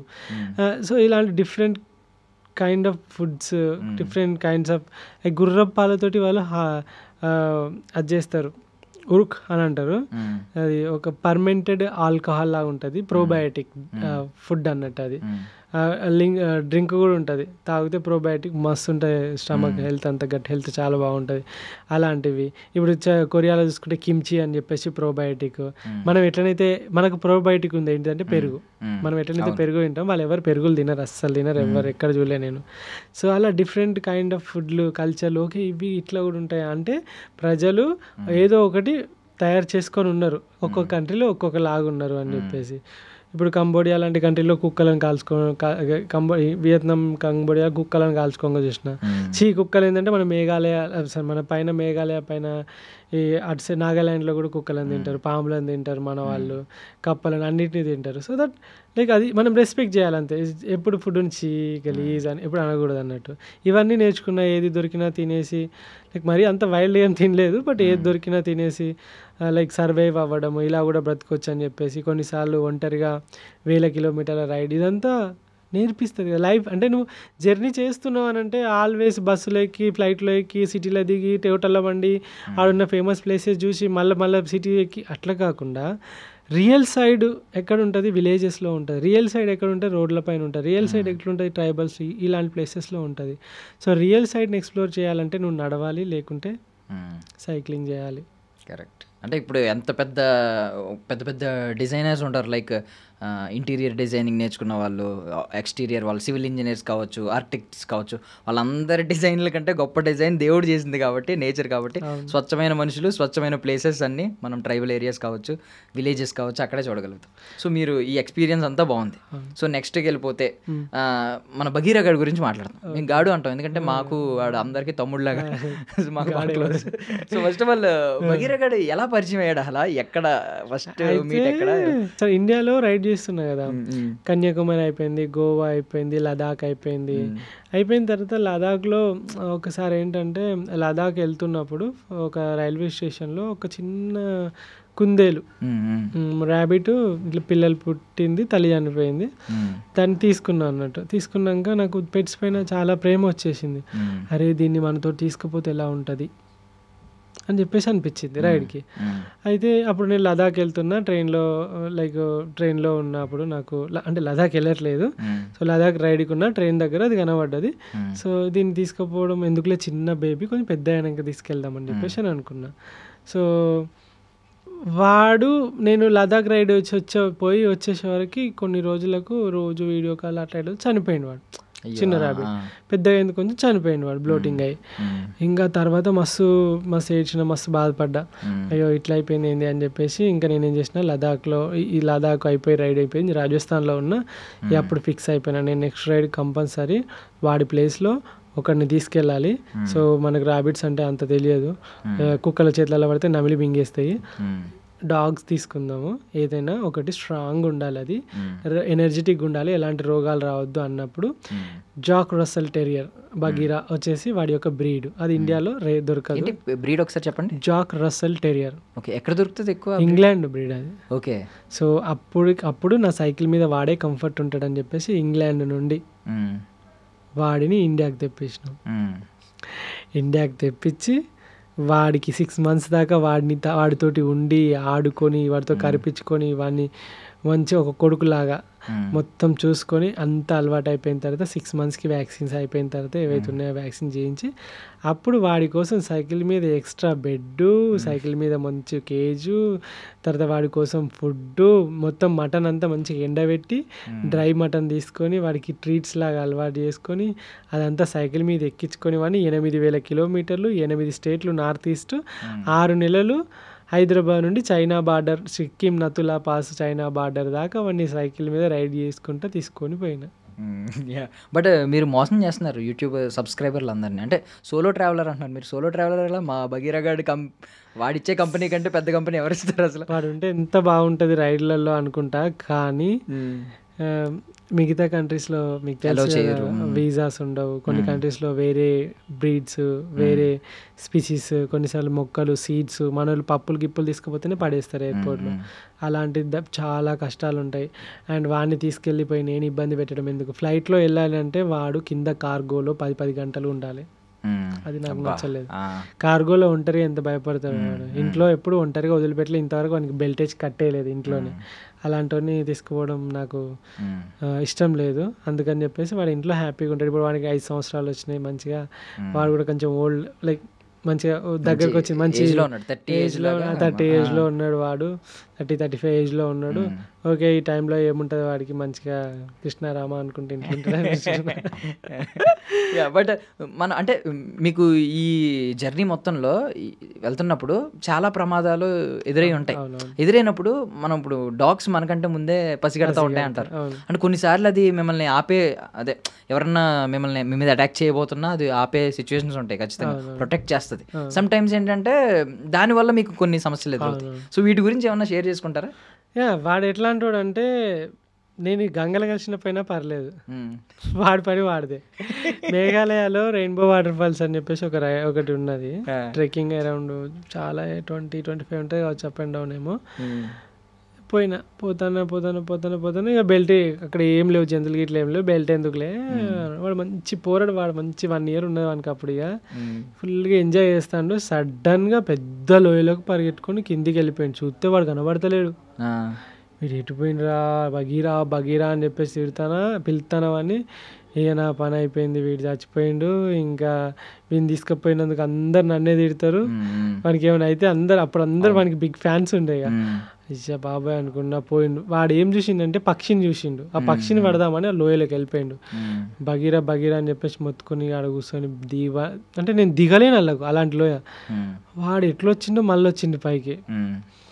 ఇక రాగానే ఒక్కటేసిన ఫస్ట్ టైం వాడిని తాడు మడత పెట్టి పట్టా తొడల మీదకి వెళ్ళేసి బాడుకో ఎందుకు పోయినవారు అది అని చెప్పేసి తీసుకొని పెట్టుకొని ఇక వాడిని చేతుల్లో పట్టుకొని ఇక మొత్తం పైకి అంతా ఎక్కేసి తీసుకొని వచ్చింది. అదొకటి. అండ్ మేఘాలయలో ఒక నోకలికాయ్ వాటర్ ఫాల్స్ అని ఒక వాటర్ ఫాల్స్ ఉంటుంది. అది తప్పిపోయినా అన్నట్టు నేను. పొద్దున 10 రమణ అని ఇంకొక తమ్ముడు ఉంటాడు, ఆ తమ్ముడు నేను ఇద్దరం కలిసి, అది ఆడికి ఎవ్వరు పోరంట. నేను ఆ తమ్ముడు బగిగాడు ముగ్గురం కలిసి పొద్దుగాల 8 గంటలకు పోతే, పొద్దుగాల 8 గంటలకు తప్పిపోతే రాత్రి 12 గంటలకు దొరికినాం మేము. మమ్మల్ని దొరకబట్టడానికి వచ్చిన 3 పోలీస్ బెటాలియన్స్ కూడా తప్పిపోయినాయి. అండ్ అందులో బేర్స్, బెంగాల్ టైగర్స్ అందులోనే ఉంటాయి. బంగ్లాదేశ్ బార్డర్ ఆ పక్కనే. మేము పోయేటప్పుడు పోయినాం వాటర్ ఫాల్ సౌండ్ వినుకుంటా. పైకి వచ్చేటప్పుడు రోడ్ సౌండ్ ఏమి ఉండదు, వాటర్ ఫాలే కదా. ఇంకా పైకి ఎవ్వరికి వస్తలేము. ఆ లోకల్లో ఉన్న, అది కూడా మేము కంప్లైంట్ లోకల్లో ఉన్న, మేము పోయేటప్పుడు ఏం చేసినంటే ఒక బ్యాగ్ ఉండే, ఆ బ్యాగుని తీసుకుపోయి ఒక షాప్ ఉండే, ఆ షాప్లో పెట్టేసి వచ్చేటప్పుడు తీసుకుంటామని చెప్పినా. అక్కడ కొన్ని కొనుక్కున్నాం అన్నట్టు. వాళ్ళు ఓకే అన్నారు. వాళ్ళు ఈ పిల్లగాళ్ళు పోయిర్రు, పొద్దుగలంట పోయిర్రు, ఇంతవరకు రాలేదు, వీళ్ళు తప్పిపోయినట్టున్నారు అని చెప్పేసి వాళ్ళు కూడా పోలీసు వాళ్ళకి కంప్లైంట్ ఇస్తే, పోలీసు వాళ్ళు వచ్చి వాళ్ళకి సిగ్నల్ ఉండదా, పాడలేదా అక్కడ. అమ్మో మమ్మల్ని మొత్తం వాటర్ లేవు, చిత్తడి నేల అన్నట్టు మొత్తం. మీకు తెలుసా చిరపుంజి వచ్చేసి రెయిన్ ఫారెస్ట్, 365 days వాటర్, వర్షం పడుతూ ఉంటుంది. అమ్మ వాళ్ళ వింత పురుగులు, జంతువులు. ఇంకా తిండి లేదు, వానికి తిండి లేదు, మాకు తిండి లేదు, నీళ్లు లేవు. వాడు అప్పుడు కూడా దోమలు పడతాడు. దోమలు ఉంటే టక్కున మింగుతాడు. వాడు ఈగలు దోమలు అంటే వాడికి చాలా చెడ్డకి టక్కున పట్టేస్తాడు. అబ్బా వీని ఎందుకు పట్టుకొచ్చినా, ఇంకా ఇలా మా లాస్ట్ డే అనుకున్నాము. కానీ ఫైనల్గా రాత్రి 11-12 గంటలకు పోలీసు వాళ్ళు రెస్క్యూ చేసి పోలీస్ స్టేషన్లో తీసుకుపోయి కింద చాయ్ ఒక బ్రెడ్ ఇస్తే, అమ్మా ఎంత హ్యాపీగా అనిపించింది. తిరిగి వచ్చింది. అదైతే మోస్ట్ స్కేరియస్ట్ మూమెంట్ అన్నట్టు. కానీ వాడు అన్ని టైంలలో తోడున్నాడు. కానీ వాడున్నాడని, మీకు మామూలుగా నార్మల్గా బైక్ల పైన సైకిల్ మీద పోతేనే కుక్కలు ఎంబడబడతాయి, అలాంటిది వెనకాల వాడున్నాడు అని చెప్పేసి. ఒకసారి నతులా పాస్ సైడే వెళ్తూ ఉంటే ఒక ఘాటి ఉంటుంది, మొత్తం ఘాటి ఉంటుంది. ఘాటిలో లారీలు పడతాయి అంతే, మిగతా వెహికల్ బైకులు గిట్లా ఏం పడవు. సో ఏంటంటే కుక్కలను ఎంబడి పడి వానికి పీకుతానే వాడిని, అంటే వాని బెడ్ని పీకుతానే వాళ్ళకి వెళ్ళి. నాకు స్పీడ్గా దొక్కుకుంటా ఒక ఇట్లా టర్న్ అవుతా అంటే మొత్తం మన ఫెన్సింగ్ పెడతారు చూసిన దొడ్డుది, అది రాడ్ లాగా అది ఇట్లా పెట్టిరు. నేను అక్కడ పోయినా అప్పుడే ఆ కుక్కలు ఆడున్నాయి, అక్కడికి పోయినా అప్పుడే లారీ ఇట్లా టర్న్ అవ్వకుండా సైకిల్ని ఇట్లా క్రష్ చేసుకుంటూ వెళ్ళింది. ఆ రోజు నేను చచ్చిపోయాను అనుకున్నా, బగిగాడు చచ్చిపోయాను, నేను చచ్చిపోయాను అనుకున్నా. కానీ సైకిల్ వెనుక ఏమైందంటే వాడు మస్తు మొత్తుకున్నా నేను. ఇంకా వాడు ఇట్లా టర్న్ చేసి ఇదంతా చేస్తే సైకిల్ మన లారీ అవి ఉంటాయి కదా పైన పక్క డోర్లు, అవన్నీ ఇట్లా మన వాడి వెనుక బెడ్ని మొత్తం ఇట్లా దగ్గరికి క్రష్ చేసి పోయింది. ఇక వెంటనే సైకిల్ అక్కడ ఆపేసి, ఇప్పటికీ గుర్తుంది అది, మూవీని తీసుకెళ్ళడం చాలా డేంజరు, కుక్కలు వాడిని చంపేసి ఆగమాగం చేస్తే చేతులారి నేను చంపేసినట్టయితే. అండ్ బగీరా వాడు వచ్చేసి అగ్రెసివ్ బ్రీడ్, చాలా అగ్రెసివ్ బ్రీడ్. వాడు ఇంకా చంపేస్తాడు లేదా చేస్తాడు. ఇప్పటికీ వాడు దగ్గర ఒక 80 మందిని కొరికిండు. వాడిని ఎత్తుకున్నారు అనుకో వానికి మెంటల్ ఎత్తుంది, ఇంకా కొత్త ఎత్తుకోకూడదు అసలు ఎవ్వరు ఎత్తుకోదు, ముట్టుకోదు. వాడిని తల మీద చేస్తే వానికి మొత్తం బీపీ రేజ్ అవుతుంది. వాడు single owner and alpha male dog అది. సో ఇలాంటి డాగ్స్ ఏంటంటే ఓనర్ అని ఒకనే అనుకుంటే మిగిలిన వాళ్ళకి ఎవరికి అంత పర్మిషన్ ఇవ్వవు. ఈవెన్ మా పండుకున్నప్పుడు మా అమ్మ చెల్లి ముట్టుకున్నా అంటాడు. ఇప్పుడు క్లోజ్ అయిపోయిండు, ఇప్పుడు తగ్గింది అగ్రెషన్, కానీ అప్పట్లో చాలా అగ్రెషన్ ఉండే. ఎవరైనా క్యూట్గా ఉన్నది అని అంటే అమ్మో మీ దండం మీద ముట్టుకోకూడదు అని అంటారు. అయినా ఎత్తుకున్నారంటే రక్తాలు గారి కింది దింపుతారు అంతే. ఏంటంటే వాడిని టచ్ చేయాల్సిన ప్లేస్లో వాళ్ళు ఏం చేస్తారంటే ఇట్లా పట్టుకొని పిసికేస్తారు డాగ్స్. అంటే బ్రీడ్ వచ్చేసి హంటింగ్ బ్రీడ్, ఫాక్స్ హంటింగ్ కోసం ఇంగ్లాండ్లో యూజ్ చేస్తారు అన్నట్టు. దీన్ని అంత అగ్రెషన్ ఉన్న బ్రీడ్ ఫాక్స్ హంటింగ్. మీరు చూస్తే యూట్యూబ్లో జాక్ రస్సెల్ టెరియర్ అంటే పాములను పెద్ద పాములను చంపేసి కొరికేసి ముక్కలు చేసి ఉంటుంది. అండ్ ఏనుగుల మీదకి ఫైటింగ్ పోయి ఉంటాయి, యూట్యూబ్లో వీడియోస్ ఉంటాయి. సో ఇక వాడి గురించి చెప్పిన పొద్దున్న దాకా చెప్పిన అయిపోతుంది. వాడు మీకంటే స్ట్రాంగ్, ఇప్పుడు అర్థమైంది నాకు. ఓకే, నేను ఏదో అనుకున్నా కానీ నార్మల్ బ్రీడ్ అని. ఇప్పుడు నువ్వు అన్నావు నేను ఉంటే తెచ్చుకొని పెట్టుకుంటాను, నువ్వు రక్తం కారకుండా దింపేసి ఆడ కూర్చుంటాడు. బట్ వెరీ క్యూట్ అసలు, వాడు నిజంగా చెప్తున్నా వెరీ క్యూట్ ఉన్నాడు అసలు. ఓకే, సో బగీరా గార్డ్ నుంచి బయటకు వచ్చేద్దాం మనం. ఓకే, బాగుంది. ఇప్పుడు దాకా ఇక్కడ దాకా వచ్చారు. అసలు ఏంటి మీ గోల్, ఏంటి మీ డ్రీమ్, ఏంటి? ఏదో ఉంటుంది కదా లైఫ్లో ఇది అచీవ్ చేయాలి అని. ఆల్రెడీ ఇప్పుడైతే ఇది అచీవ్ చేశారు, ఎంతో మందికి సాధ్యం కాని అచీవ్మెంట్ ఇది. సో మీ మీద ఒకరు బుక్ రాయడం, మీ బయోగ్రఫీ రాయడం అనేది. సో సూర్యతేజ ఆయన. సో ఎన్ని డేస్ పట్టింది రాయడం? ఇది వచ్చేసి పెన్ ఏ స్టోరీ అని చెప్పేసి అది లైక్ యాప్ అప్లికేషను. సో దానిలో ఉన్నది ఇప్పుడు. సో అది ఆ యొక్క దాని నుండి ఈ బుక్ రాయడం జరిగింది. ఈ బుక్ని రాయడానికి 2 years పట్టింది యాక్చువల్గా. ఎందుకంటే 2 years క్రితం నుండి తను స్టార్ట్ చేస్తే మొత్తం ఎక్స్ప్లెయిన్ చేసి, అంటే తర్వాత నాకు 6 months బ్యాక్ తను నన్ను కాంటాక్ట్ అయ్యిండు. 2 years దాకా అతను సైలెంట్గా పాయింట్స్ రాసుకొని నోట్ చేసుకొని చూస్తున్నాడు ప్రతిరోజు. తెలియదు మీకు బుక్ కోసం? నాకు తెలియదు. 6 months తర్వాత అతను అప్పుడు నన్ను పర్మిషన్ అడిగిండు, ఒక బుక్ రాద్దాం అనుకుంటున్నాము, మీకు ఓకేనా అని అంటే, నేను నా మీద బుక్ రాయడం ఏంటిది అనుకున్నా. ఒకసారి కలుద్దాం సార్ అని అంటే, అప్పుడు కలిసిన తర్వాత 6 months ట్రావెల్ చేసి అప్పుడు ఈ బుక్ ఫైనల్గా అసలు ప్రతి క్షణంలో ఏం జరిగింది, ఎట్లయింది, పుట్టిన కాంచెల్లి ఇన్ని సంవత్సరాల వరకు ఆ బుక్లో ఉంటాయి అన్నట్టు. సో సూర్యతేజ గారు అతను రైటర్ తను.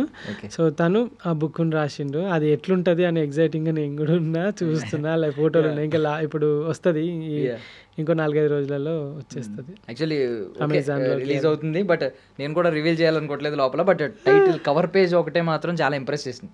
The Indian cyclist, A journey for generations. అద్భుతమైన క్యాప్షన్ అయితే పెట్టాడు అనమాట.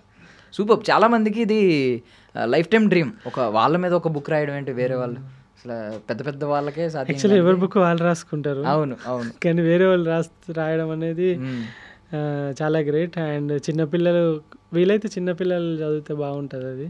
ఎందుకంటే ఇప్పుడున్న జనరేషన్ చాలా స్ట్రాంగ్గా బిల్డ్ అవుద్ది. అండ్ చాలా అడ్వెంచరస్గా ఉంటుంది బుక్.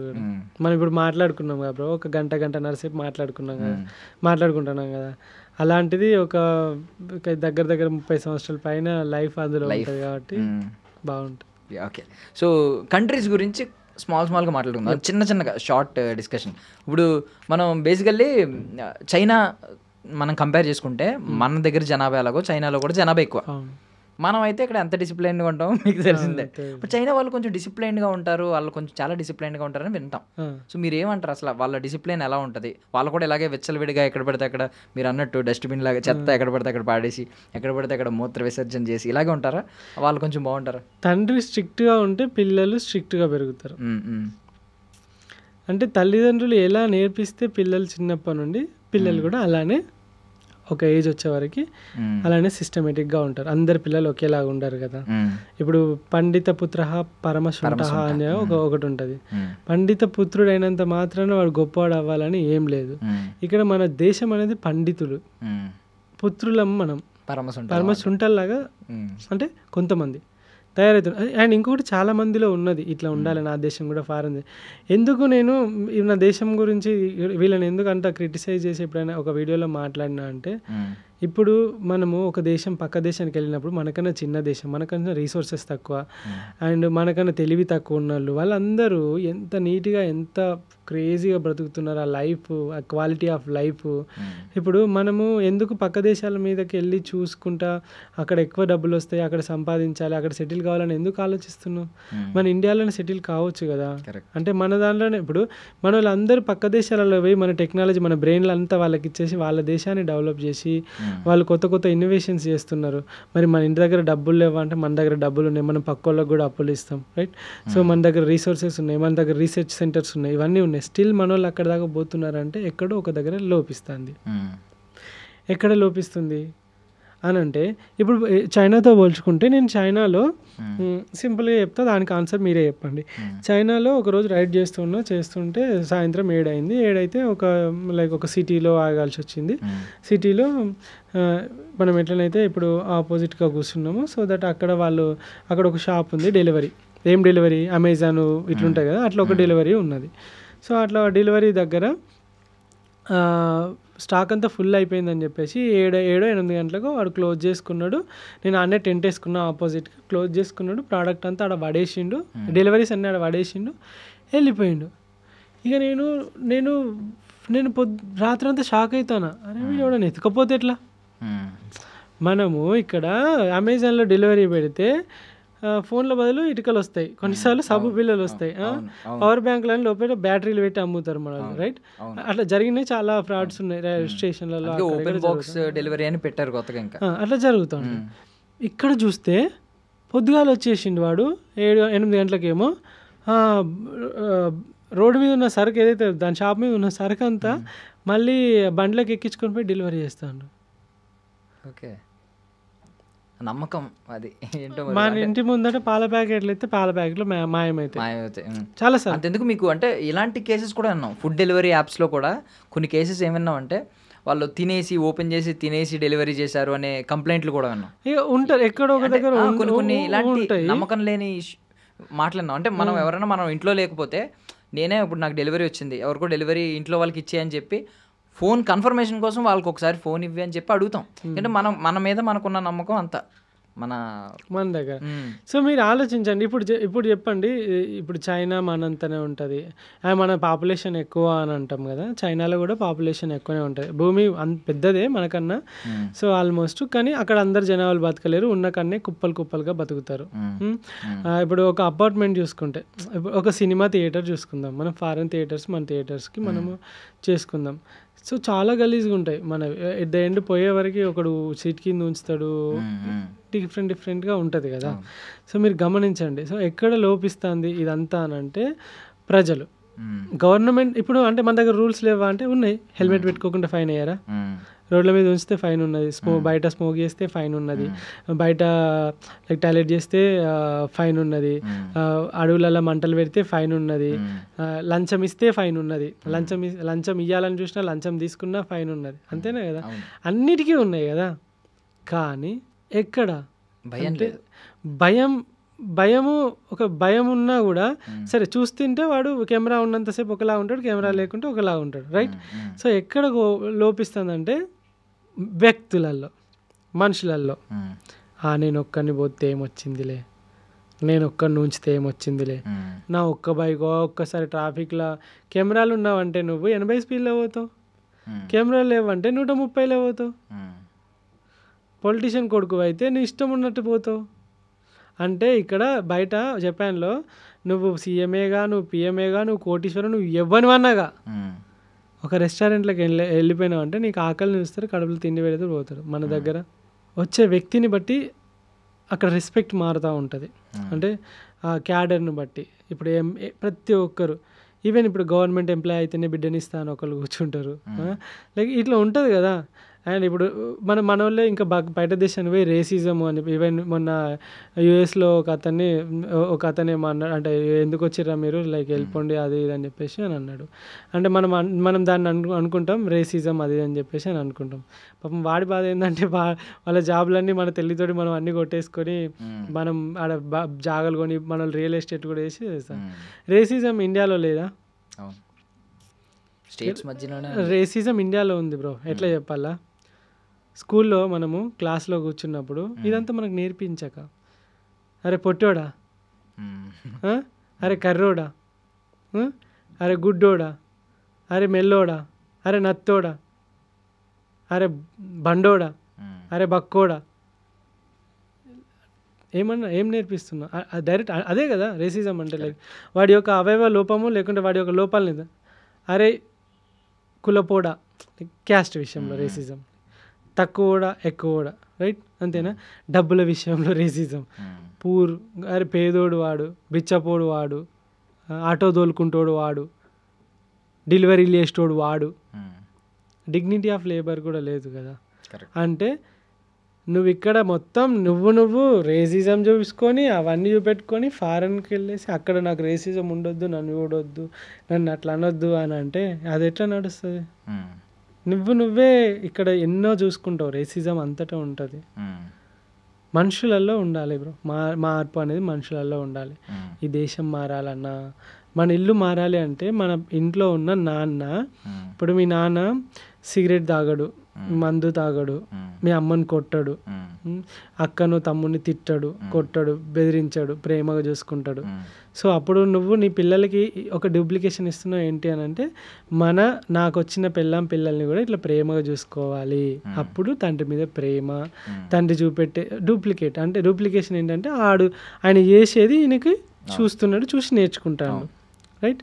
సో ఇక్కడ ఏంటనంటే మనం మరి ఇదే పీపుల్ మనం ఫారెన్ పోతాము, వాడు అన్ని రూల్స్ పెడతాడు, ఆ రూల్స్ని పాటిస్తాం.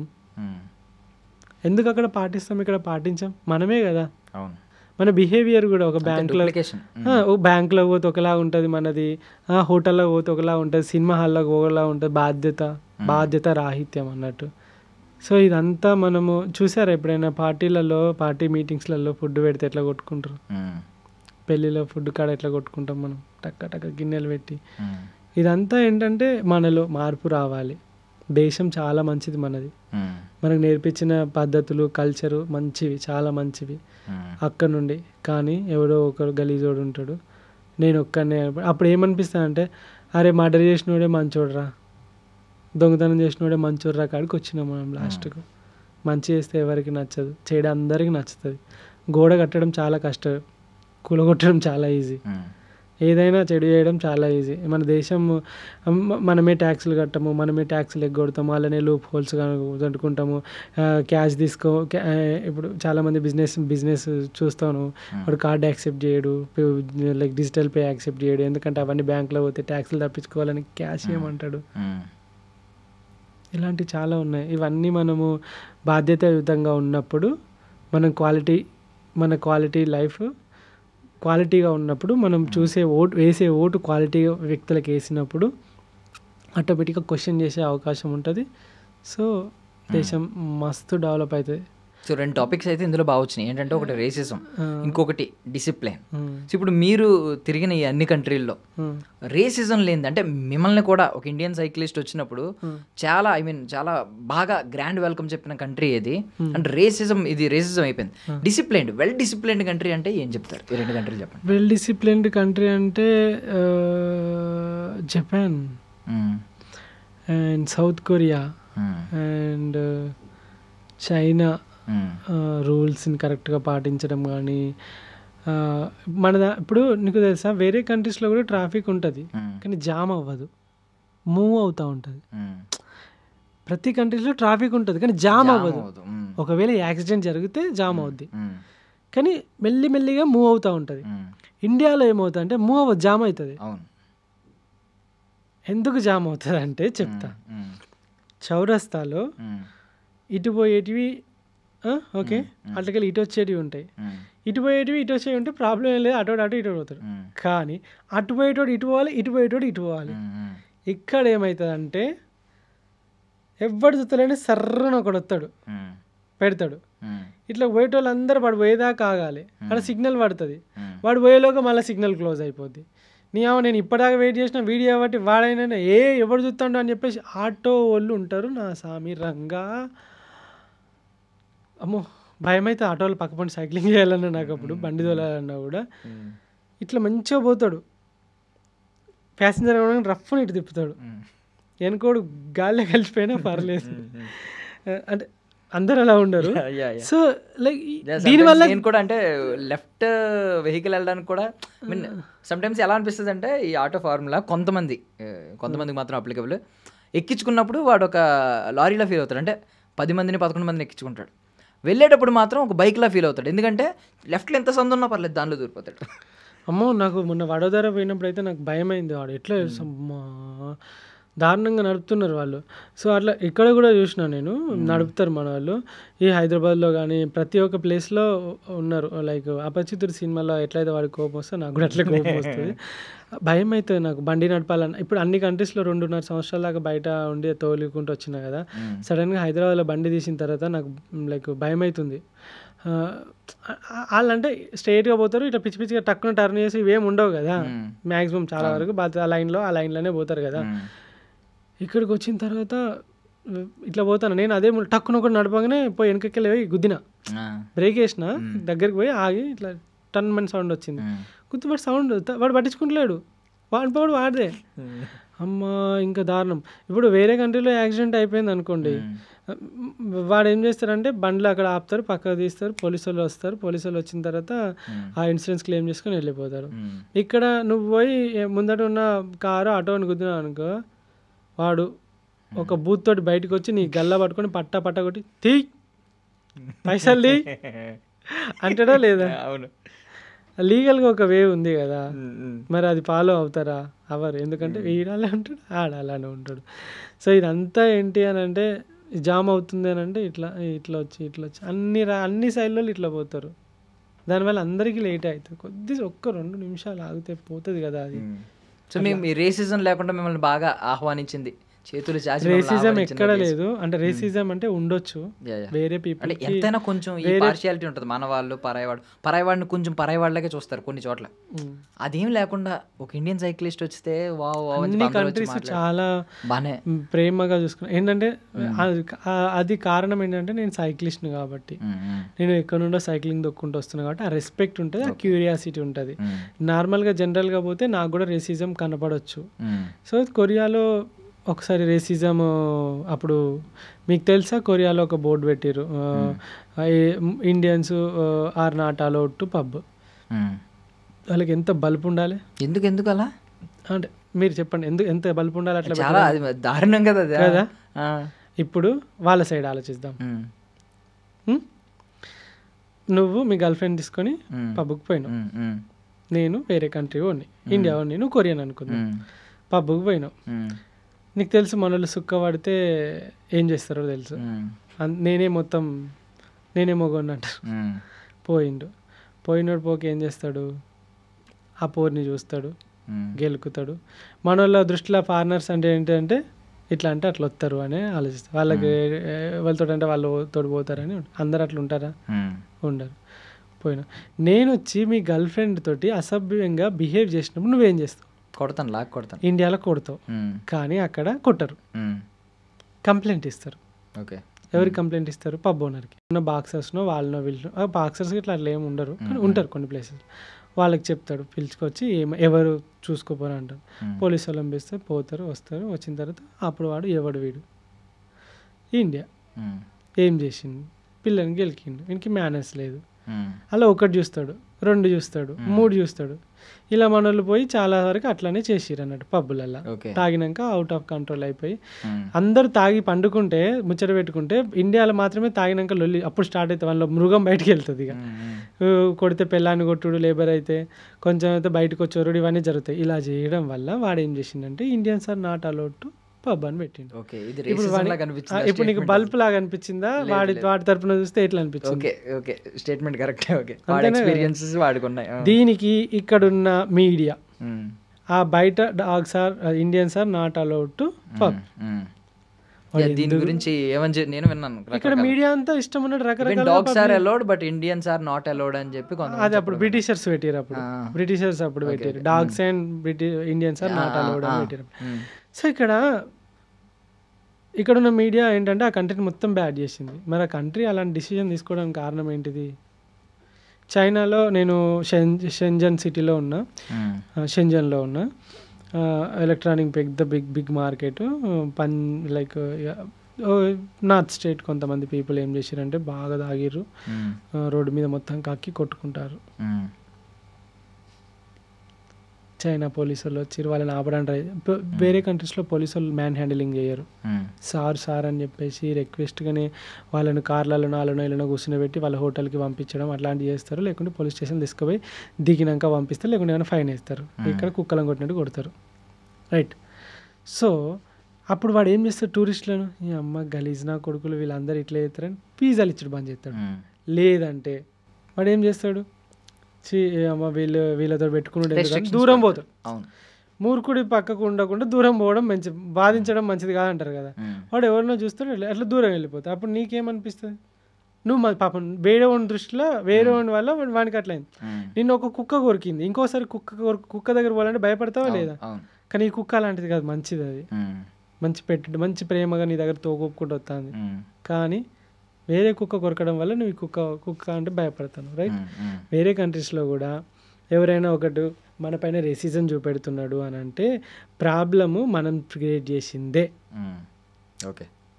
కానీ అదే కంట్రీస్లలో చాలా మందికి అలాంటి అనుభవం కాలేదు కాబట్టి వాళ్ళ ఇళ్ళల్లో నన్ను పిలిచి వాళ్ళ ఇళ్ళలో నాకు తిండి పెట్టి వాళ్ళ వాషింగ్ మిషన్లలో నా బట్టలు ఉతికిచ్చి వాళ్ళ ఇంట్లోకి అలో చేసి వాళ్ళ తిండి పెట్టి వాళ్ళ కల్చర్ చూపెట్టి వాళ్ళతో ఫోటోలు చూపించి వాళ్ళతో మాట్లాడించి వాళ్ళు నాకు బెడ్రూమ్ ఎవ్వనివి నువ్వు రోడ్డు మీద ఎవ్వనో ముఖం తెలియని పిలిచి ఇంట్లో నువ్వు బెడ్రూమ్ ఇస్తావు ఒకటి?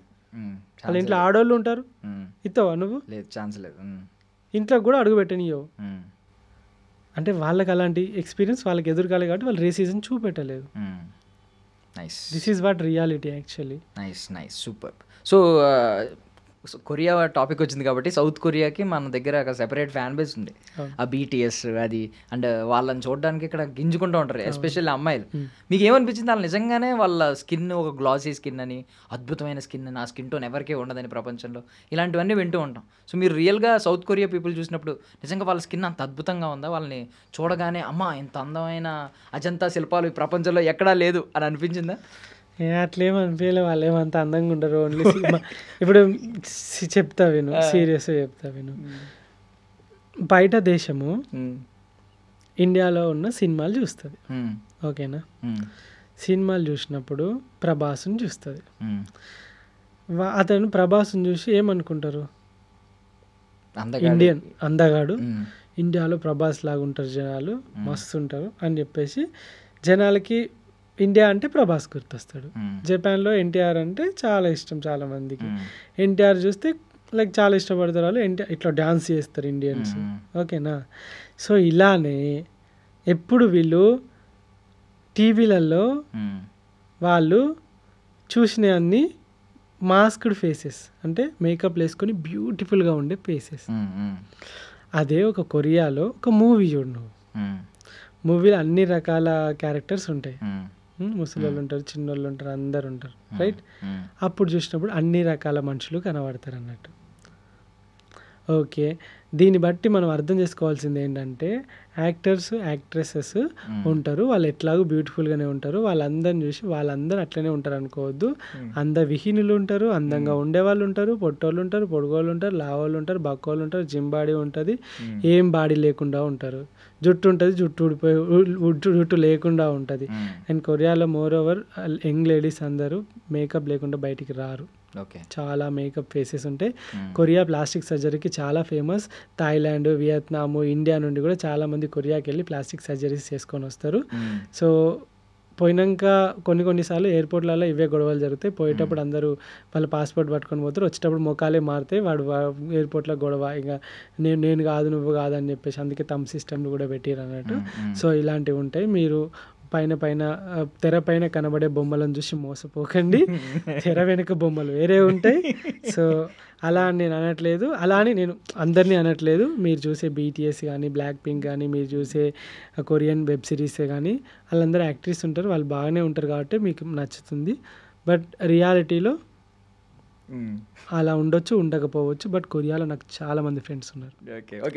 ఒకసారి నేను ఈ లోపు ఒక డిస్క్లైమర్ ఇచ్చుకుంటాను ప్లీజ్. డియర్ గర్ల్స్, చాలా మంది విన్నాను ఈ మధ్య ఏంటంటే ఇండియన్ బాయ్స్ వద్దు మాకు కొరియన్ బాయ్స్ కావాలని చెప్పి వాళ్ళ బయోల్లో కూడా పెట్టుకుంటున్నారు చాలా మంది. వాళ్ళందరూ ప్లీజ్ దయచేసి ఇది ఒక్కటి వినండి. వాళ్ళు పట్టించుకోరు అసలు. ఓకే, ఇంత చెప్పినా పట్టించుకోరంటారా? వాళ్ళు పట్టించుకోరు. కొరియా వాళ్ళు మనల్ని పట్టించుకోరంటారా? వాళ్ళకి బ్యూటీ చాలా ఇంపార్టెంట్ అండ్ ఫేస్ చాలా నీట్గా ఉండాలి, ఫేర్ స్కిన్ ఉండాలి. మనదంతా డస్కీ బ్లాక్ అట్లుంటుంది కదా, వాళ్ళకి అంత ఇష్టం ఉండదు. నేను ఇప్పుడు కొంచెం తెల్లగా ఉన్నానని ఫీల్ అవుతున్నాను, నేను అక్కడికి వెళ్తే నల్లోనే వాళ్ళ దృష్టి. అంతే, వాళ్ళ స్కిన్ టోన్ వేరు కదా. కానీ నువ్వు ఓకే సర్వైవ్ అవ్వగలుగుతావు, నాదంటూ సర్వైవ్ కాలేదు. Maybe okay, done. ఆ టాపిక్ వదిలేద్దాం, మళ్ళీ ఇక్కడ రేసిజం వస్తుంది అంటారు వాళ్ళు. ఓకే, ఇది పక్కన పెట్టేస్తే ఇప్పుడు కంట్రీస్ అన్నీ అయిపోయినాయి, వీటి గురించి మీరు ఇప్పుడు ఆస్ట్రేలియా వరకు వెళ్ళారు. ఆస్ట్రేలియా ఎలా అనిపించింది? బికాజ్ అది కొంచెం మనం చూస్తున్న కంట్రీస్లో కొంచెం రిచ్ కంట్రీ, పాష్ కంట్రీ. ఇప్పుడు ఈ కంట్రీస్తో పోల్చుకుంటే వెస్ట్రన్ కంట్రీ సారీ ఎస్, కొంచెం మొత్తం ట్రెడిషన్ అంతా వేరుంటుంది. ఈవెన్ మన ఇవన్నీ కూడా ఏషియన్ కాంటినెంట్స్లో ఉన్న కంట్రీలు కాబట్టి ఇప్పుడు చైనా, శ్రీలంక కావచ్చు, ఇలాంటివి థాయిలాండ్, ఇవన్నీ కొంచెం మనకు సిమిలర్గా ఉండొచ్చు. బట్ ఆస్ట్రేలియా అనేది కంప్లీట్ వెస్ట్రన్ కంట్రీ. సో దాని ఎక్స్పీరియన్స్ ఏంటి? ఆస్ట్రేలియాలో చూసుకుంటే ఇప్పటివరకు నేను ఎక్స్ప్లోర్ చేసిన ఏషియన్ కంట్రీస్ అన్ని కల్చర్ అంతా సిమిలర్ టు ఇండియా ఉంటుంది. ఓకే, ఎప్పుడైతే వెస్ట్రన్ వచ్చిరంటే ఇక ఇప్పుడు కొడుకు ఒక ఆస్తి రాసియరు, 16 సంవత్సరాలు 17 సంవత్సరాలు అయితే బయటికి వెళ్ళిపోతారు. 10th క్లాస్ నుండే బయట పని చేసుకుంటూ ఉంటారు, 10th క్లాస్ నుండే బయట పని చేసుకుంటూ ఉంటారు, పార్ట్ టైం జాబులు చేసుకుంటూ ఉంటారు. వాళ్ళ డ్రెస్సింగ్ అదంతా డిఫరెంట్ ఉంటుంది. అండ్ ఇంకా వాళ్ళ స్పోర్ట్స్ వేరే ఉంటాయి. వాళ్ళైతే స్పోర్ట్స్కు చాలా ప్రిఫరెన్స్ ఇస్తారు. వాళ్ళ లెక్క స్కూల్స్ రాత్రి 8-10 గంటల దాకా ఉండవు. ఆదివారాలు, శనివారాలు, శుక్రవారాలు పని చేసుడు ఏముండదు. శుక్రవారం సాయంత్రం వచ్చిందంటే సోమవారం దాకా ఎవరు ఫోన్ చేయొద్దు. వాళ్ళకి మంచి పే ఉంటుంది అండ్ రిచ్గా ఉంటారు. మంచిగా వారం మొత్తం పని చేస్తారు. వారం తర్వాత ఆ డబ్బులన్నీ ఎగరేస్తారు పబ్బులలో అట్లా ఇట్లా మొత్తం. ఇంకా అది కల్చర్ అసలుకి కంప్లీట్గా కల్చరల్ షాక్ అంటారు చూసినా, అట్లా అవాక్ అయ్యే షాక్ వస్తుంది. ఎమోషన్స్ తక్కువ, ఒక స్ట్రక్చర్, ఒక డిసిప్లిన్. Okay, emotions. ఆస్ట్రేలియా అంటే మీకు తెలుసో లేదో, ఆస్ట్రేలియా అనేది ఎట్లా ఏర్పడ్డది అంటే ఇంగ్లాండ్లో ఉన్న ఖైదీలని తీసుకొచ్చి సౌత్ సైడ్లో ఆస్ట్రేలియాలో పడేసారు. ఓకే, ఖైదీలని స్టోర్ చేయడానికి ఉపయోగించిన ఒక ఐలాండ్ అది ఆస్ట్రేలియా.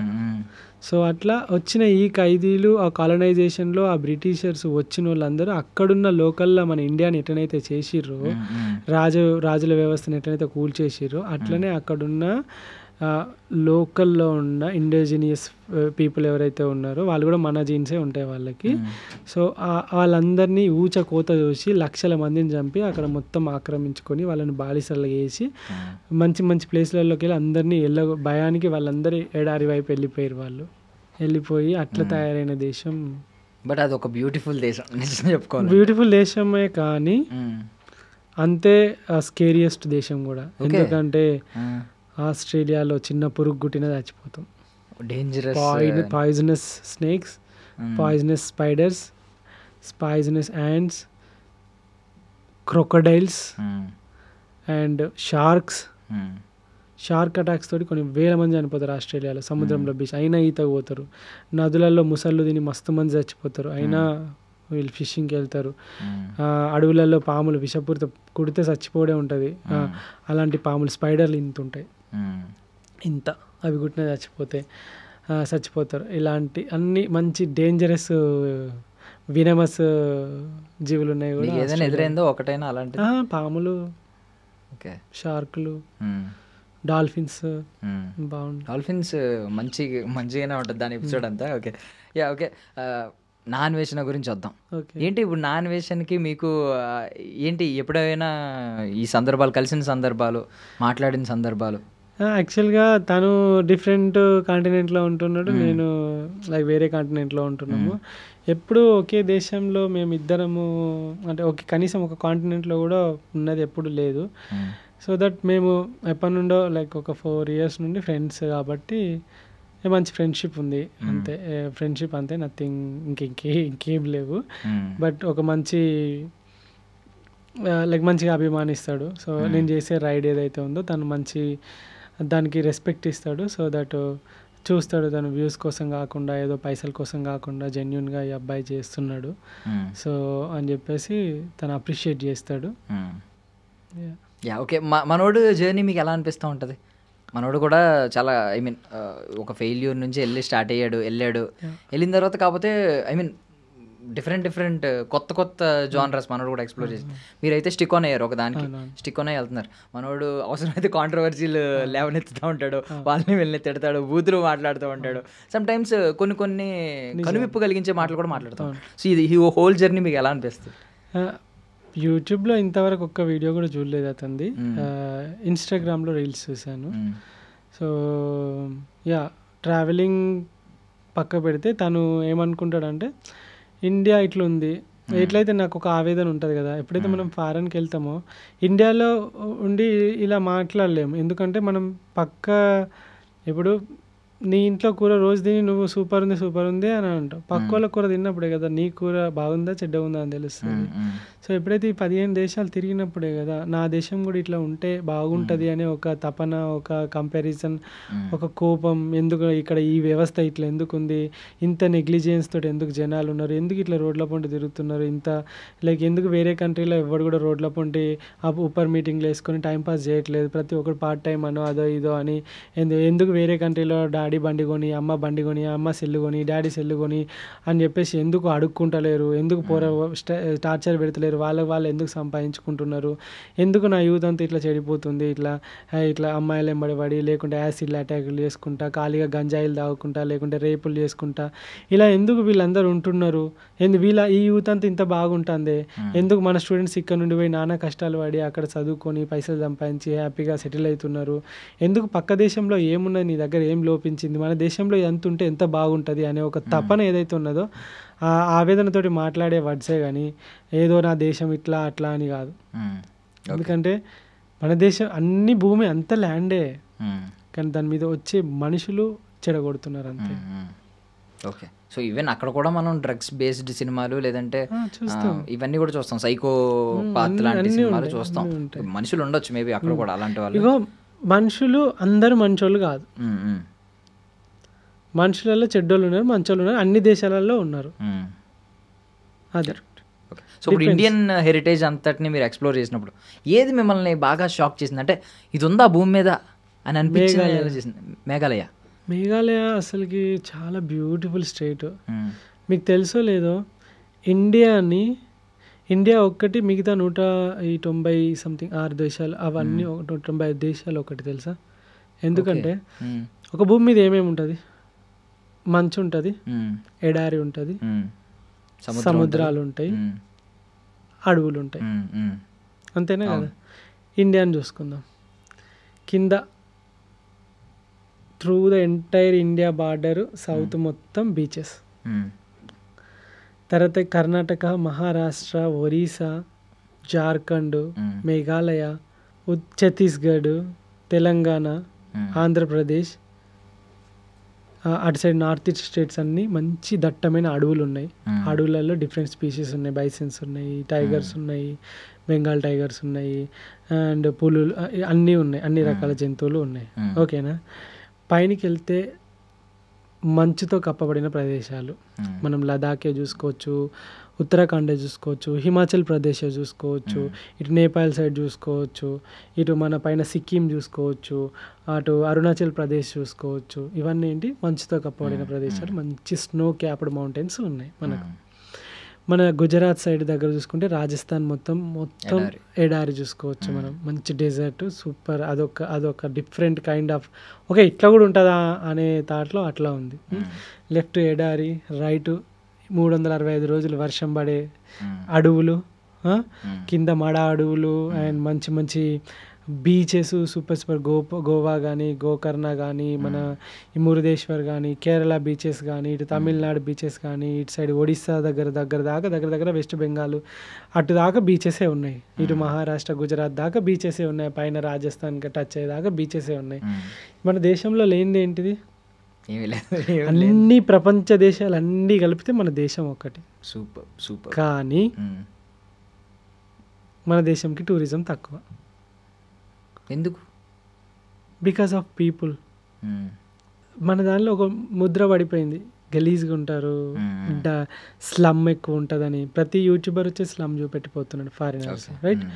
అండ్ ఇంకొకటి ఏంటంటే మోసాలు చేయడం, సేఫ్ అండ్ సెక్యూరిటీ. నన్నే రాబరీ చేసిండు. మీరు బయట దేశాల్లో ఒక్కసారి కూడా ఏం జరగలేదు నాకు. ఇక్కడే మన బ్రెజిలియన్ అమ్మాయి వస్తే ఆమెని చంపేసారు. మన యూరోప్ అమ్మాయి అక్కడ హంపి సైడు, బ్రెజిలియన్ కపుల్ వస్తే ఇద్దరు క్యాంప్ వేసుకుంటే పాపం రాత్రి వాడిని కొట్టి ఆమెను 4-5 కలిసి బీహార్ సైడ్ అటు సైడ్ రేప్ చేసేసారు. ఈ వీడియో ఇంటర్నేషనల్ అయింది. కొన్ని లక్షల మంది వచ్చేటోళ్ళు ఎందుకు అలాంటి కంట్రీకి పోవడం ఎందుకు అని క్యాన్సల్ చేసుకుంటారు. దీనివల్ల మనకే దెబ్బ టూరిజంకి. మన దగ్గర ఒకసారి ఆలోచిస్తే బాత్రూమ్స్కి వెళ్ళాలనుకుంటే సడన్గా నువ్వు ఇప్పుడు రోడ్డు మీద పోతున్నావు, నీకు బాత్రూమ్ టాయిలెట్ అర్జెంట్ అయింది, నువ్వు చూస్తే ఎక్కడ కనబడదు, ఎత్తుక్కోవాలి. పెట్రోల్ పంప్సా లేకుంటే కాంప్లెక్సెసా అదే అవి చూసుకోవాలి. పబ్లిక్ టాయిలెట్స్ చాలా తక్కువ మన దగ్గర. అండ్ హోటల్స్లో కూడా శానిటైజేషన్ ఉంటుంది కదా, క్లీన్లీనెస్, నీట్నెస్, వేసుకునే బెడ్స్ పైన మరకలు, అది కూడా బగ్స్ చిన్న చిన్నవి ఇవన్నీ ఉండడం, అంటే క్వాలిటీ చాలా తక్కువ ఉండడం. ఇవన్నీ ఫారినర్స్ వస్తే చాలా హైజెనిక్గా ఉంటారు వాళ్ళు, అంటే వాళ్ళ కంట్రీస్లో అంత స్టాండర్డ్స్ మెయింటైన్ చేస్తారు. మన దగ్గరికి వచ్చేవరకు వాళ్ళకి చూసినప్పుడు ఎందుకులే ఒక పేద దేశానికి పోవడం ఎందుకు అన్నంత ఫీల్ వస్తారు. మనది చాలా రిచెస్ట్ కంట్రీ కదా.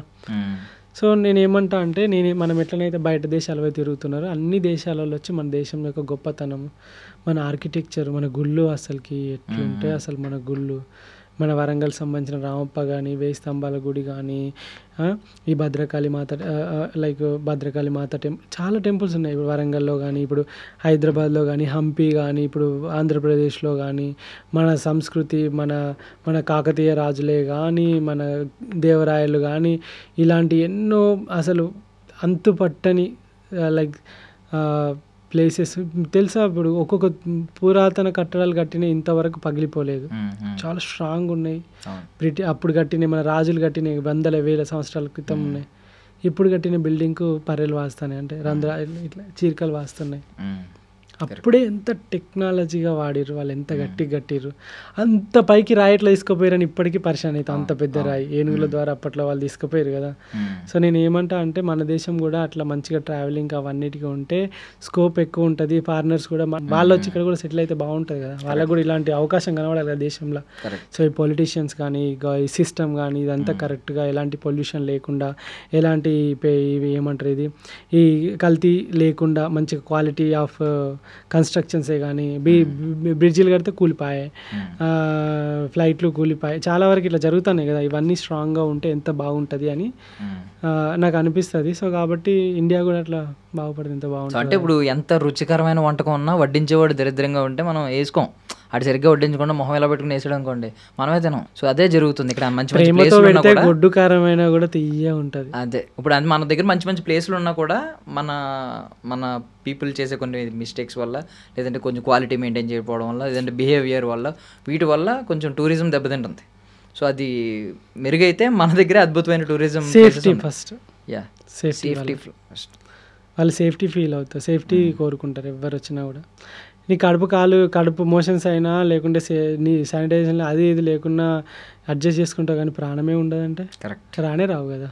అది సో పరుగు సినిమా చూసుంటారా? పరుగు అని ఒక సినిమా వచ్చింది అల్లు అర్జున్. అందులో జయసుధ గారు ఒక డైలాగ్ ఉంటుంది అనమాట, అల్లు అర్జున్ గారిని అంటది, ముడ్డికిన చక్రాలేసిన పుట్టేదో అని. సో మీరు అలాగే ఉంటారు బేసికల్లీ. ఇప్పుడు కొంచెం పాజ్ తీసుకున్నారంటే ఏదో పెద్ద రూట్ మ్యాప్ రెడీ చేసుకుంటున్నారు. ఏంటి నెక్స్ట్ ఎక్కడికి? అయితే ఏంటి అని అంటే ఒక తుఫాన్ ముందు ఎట్లయితే ప్రశాంతంగా ఉంటారు అంటారు కదా. సో ఏంటంటే ఈ పీరియడ్ వచ్చేసి ప్లానింగ్. ఈ ప్లానింగ్ ఏంటంటే ఇప్పుడు మనం వెళ్ళాలంటే రేపే వెళ్ళొచ్చు, కానీ ఆ కంట్రీకి వెళ్ళడానికి ఏం కావాలి? వీసా కావాలి.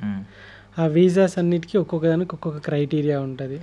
సో డబ్బులు మెయింటైన్ చేయడం కానీ, అకౌంట్లో స్టేట్మెంట్ ఆఫ్ పర్పస్ రాయడం కానీ, హోటల్ బుకింగ్స్ చూపెట్టడం కానీ, రోడ్ మ్యాప్ చూపెట్టడమే కానీ, ఫ్లైట్ బుకింగ్స్ చూపెట్టడం కానీ, ఏ కంట్రీలో ఏ సీజన్లో ఉండాలి, ఇప్పుడు కొన్ని కంట్రీస్ ఉంటాయి -30-40 ఉంటాయి. ఆ కంట్రీలో నువ్వు రైడే చేయలేవు, రోడ్లు మొత్తం బ్లాక్ అయిపోయి ఉంటాయి స్నో తోటి. సో కాబట్టి ఏ కంట్రీలో ఏ టైంలో ఉండాలి. ఇప్పుడు ఎడారి గల్ఫ్ కంట్రీస్ ఉన్నాయి, ఎడారిలో ఎండాకాలం చేయలేము అసలుకి. అండ్ ఇంకొకటి మనకి ఎండాకాలం ఉంటే వాళ్ళకి చలికాలం ఉంటుంది, వాళ్ళకి వానాకాలం ఉంటుంది, వాళ్ళకి వేరే కాలం ఉండొచ్చు. ఇవన్నీ చూసుకొని ఇవన్నీ కంట్రీలకు వీసాలు వేసుకొని ముందే ఒక ప్లానెడ్ అంటే ఆ కంట్రీ సీజన్స్ అవేమో చూసుకొని ఆ వీసాలని అప్లై చేస్తున్నా. యూరోప్ వీసా వచ్చేసింది, ఈ టర్కీ వీసా వచ్చేసింది, అండ్ మిగతా కంట్రీలో ఆన్లైన్ డైరెక్ట్ ఈ వీసాలే, ఇంటర్నెట్ ఈ వీసా అంటే ఈ వీసా ఈజీగా వచ్చేస్తాయి, అవి ఉన్నాయి. ఇవన్నీ చూసుకోవడానికి కోసం ఈ గ్యాప్ అండ్ రూట్ మ్యాప్లు అవన్నీ చూసుకొని ప్లానింగ్ అండ్ కావాల్సిన సామాన్లు, ఆ కంట్రీలో ఎలాంటి వస్తువులు కావాలి, ఎలాంటివి అయితే సర్వైవ్ అవుతాం, ఆ కంట్రీ రూల్స్ ఏంటివి, ఆ కంట్రీ ఫుడ్ ఏంటిది, అక్కడ మెడిసిన్ ఎట్లుంటుంది, దానికి ఇన్సూరెన్స్లు ఏంటివి, ఇవన్నీ చూసుకొని దీని వెనకాల ఒక యుద్ధమే ఉంటుంది. ఆ యుద్ధం జరుగుతుంది. ఇప్పుడు అయిపోయింది, సెట్ అయిపోయింది. ఓకే, నెక్స్ట్ ఏ దేశం చూడగలుగుతుందో చెప్పొచ్చా, రివీల్ చేయొచ్చా? చెప్పొచ్చు. ఇప్పుడు నెక్స్ట్ వచ్చేసి India to England ride start చేయబోతున్నా. ఇప్పుడు వచ్చే కంట్రీస్ ఏంటి అంటే ఫస్ట్ ఇండియా నుండి ఫ్రాన్స్కి వెళ్ళిపోతా. ఫ్రాన్స్ నుండి ఈ యూరోవేలో 6 అని చెప్పేసి ఒక రోడ్ ఉంటుంది. ఆ రోడ్డు 7 కంట్రీలో ఏమో దాటుకుంటూ బల్గేరియాకి వస్తుంది. అంటే బ్లాక్ సీ వరకు వస్తుంది అన్నట్టు, నల్ల సముద్రం అని విన్నాగా, బ్లాక్ సీ వరకు వస్తుంది. అక్కడ నుండి మనం టర్కీలోకి ఎంటర్ అయ్యి, టర్కీలో 1 మంత్లో టర్కీ నుండి అర్మేనియాకి పోయి, అర్మేనియా నుండి జార్జియాకి పోయి, జార్జియా నుండి అజర్బైజాన్ పోయి, ఇవన్నీ వచ్చేసి ఇప్పుడు నేను చెప్పిన కంట్రీస్ గల్ఫ్ కంట్రీస్ అంటారు. So middle east Asian countries, ఏషియాలో ఇవి కవర్ చేయలే కదా అవి. తర్వాత Dubai, Qatar, Oman, Saudi Arabia ఉంటే ఆ దారిలో అవి అవి చూసుకొని తర్వాత మళ్ళీ ఫ్రాన్స్కి వెళ్ళి, ఫ్రాన్స్ నుండి మళ్ళీ ఇంకా మొత్తం 28 కంట్రీస్ సంథింగ్ ఉన్నాయి.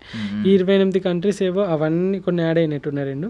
సో ఆ 28 కంట్రీస్లో ఉన్న కంట్రీస్ అన్ని మెల్లమెల్లగా రౌండ్ అప్ చేసుకొని కవర్ చేసుకొని అప్పుడు ఇంగ్లాండ్కి రీచ్ అయ్యి ఇంగ్లాండ్లో కొన్ని రోజులు రైడ్ చేసి తర్వాత మళ్ళీ ఇండియాకి రావాలి. ఇది ఇండియా టు ఇంగ్లాండ్ రైడ్ అన్నట్టు. Europe and middle east Asia cover అవుతుంది ఈ రైడ్లో. అరౌండ్ 35 దేశాల పైన ఉండొచ్చు అనుకుంటున్నా నేను. అండ్ చూడాలి, ఈ ఒక 2-3 సంవత్సరాలు పట్టొచ్చు. దగ్గర 25,000 నుండి 35,000 వరకు కిలోమీటర్లు కవర్ అవ్వచ్చు. సో సైకిల్ ఎలా తీసుకెళ్తారు మీరు వేరే దేశం? సైకిల్ ఒకవేళ కంపల్సరీ ఫ్లై అవ్వాల్సి వచ్చినప్పుడు ఒక బాక్స్లో కార్డ్బోర్డ్లో మంచిగా మొత్తం అసెంబుల్ చేసి మంచిగా కరెక్ట్గా ఫిట్ చేసి ఆ వెయిట్ అవన్నీ చూసుకొని చెక్ఇన్లో మనతో పాటు చెక్ఇన్లో వేసుకొని మనతో పాటు స్పోర్ట్స్ ఐటమ్స్ కిందకి వస్తుంది. కొంతమంది కొన్ని బోట్స్ వేసుకొని వస్తారు ఫారినర్స్. సో కయాకింగ్ బోట్స్ కానీ అలాంటివి స్పోర్ట్స్ సంబంధించిన ఎట్లయితే మన అథ్లెట్స్ పోతారు కదా, అట్లా ఒక స్పెషల్ కేటగిరీ ఉంటుంది. ఆ స్పోర్ట్స్ దానిలో ఈ సైకిల్ని ఇంక్లూడ్ చేసుకొని మన ఇప్పుడు నా టికెట్ ఒక 40,000 అయిందంటే సైకిల్ కూడా 25,000-30,000 అవుతుంది. దానికి కూడా ఎక్స్ట్రా లగేజ్ పే కింద, ఎక్సెస్ లగేజ్ కింద పే చేసి దాన్ని నాతో పాటు అక్కడ తీసుకెళ్ళి మళ్ళీ అక్కడ పర్మిషన్ ఏం అవసరం లేదు. సో అక్కడ మొత్తం అప్పుడు మొత్తం మళ్ళీ ఫిట్ చేసుకొని అక్కడ రైడ్ స్టార్ట్ చేసినండి. ఇక మళ్ళీ సైకిల్ ఇక ఫ్లైట్ ఎక్కాల్సిన అవసరం లేదు. నైస్. సో ఇప్పుడు బ్యాక్ ప్యాక్ ఉంటుంది. ఈ బ్యాక్ ప్యాక్లో ఏముంటాయి అసలు? ఇప్పుడు సర్వైవల్ కిట్ ఒకటి ఉంటుంది కదా, ఒక్కొక్కసారి ఏది ఎదురైనా మనం బేసిక్గా సర్వైవ్ అవ్వాలంటే కొన్ని ఉంటాయి. ఫస్ట్ నా బ్యాక్ ప్యాక్లో ఒక షార్ప్ నైఫ్ ఉంటుంది, వుడ్ అయినా కట్ చేసేంత నైఫ్ ఉంటుంది టు సర్వైవ్.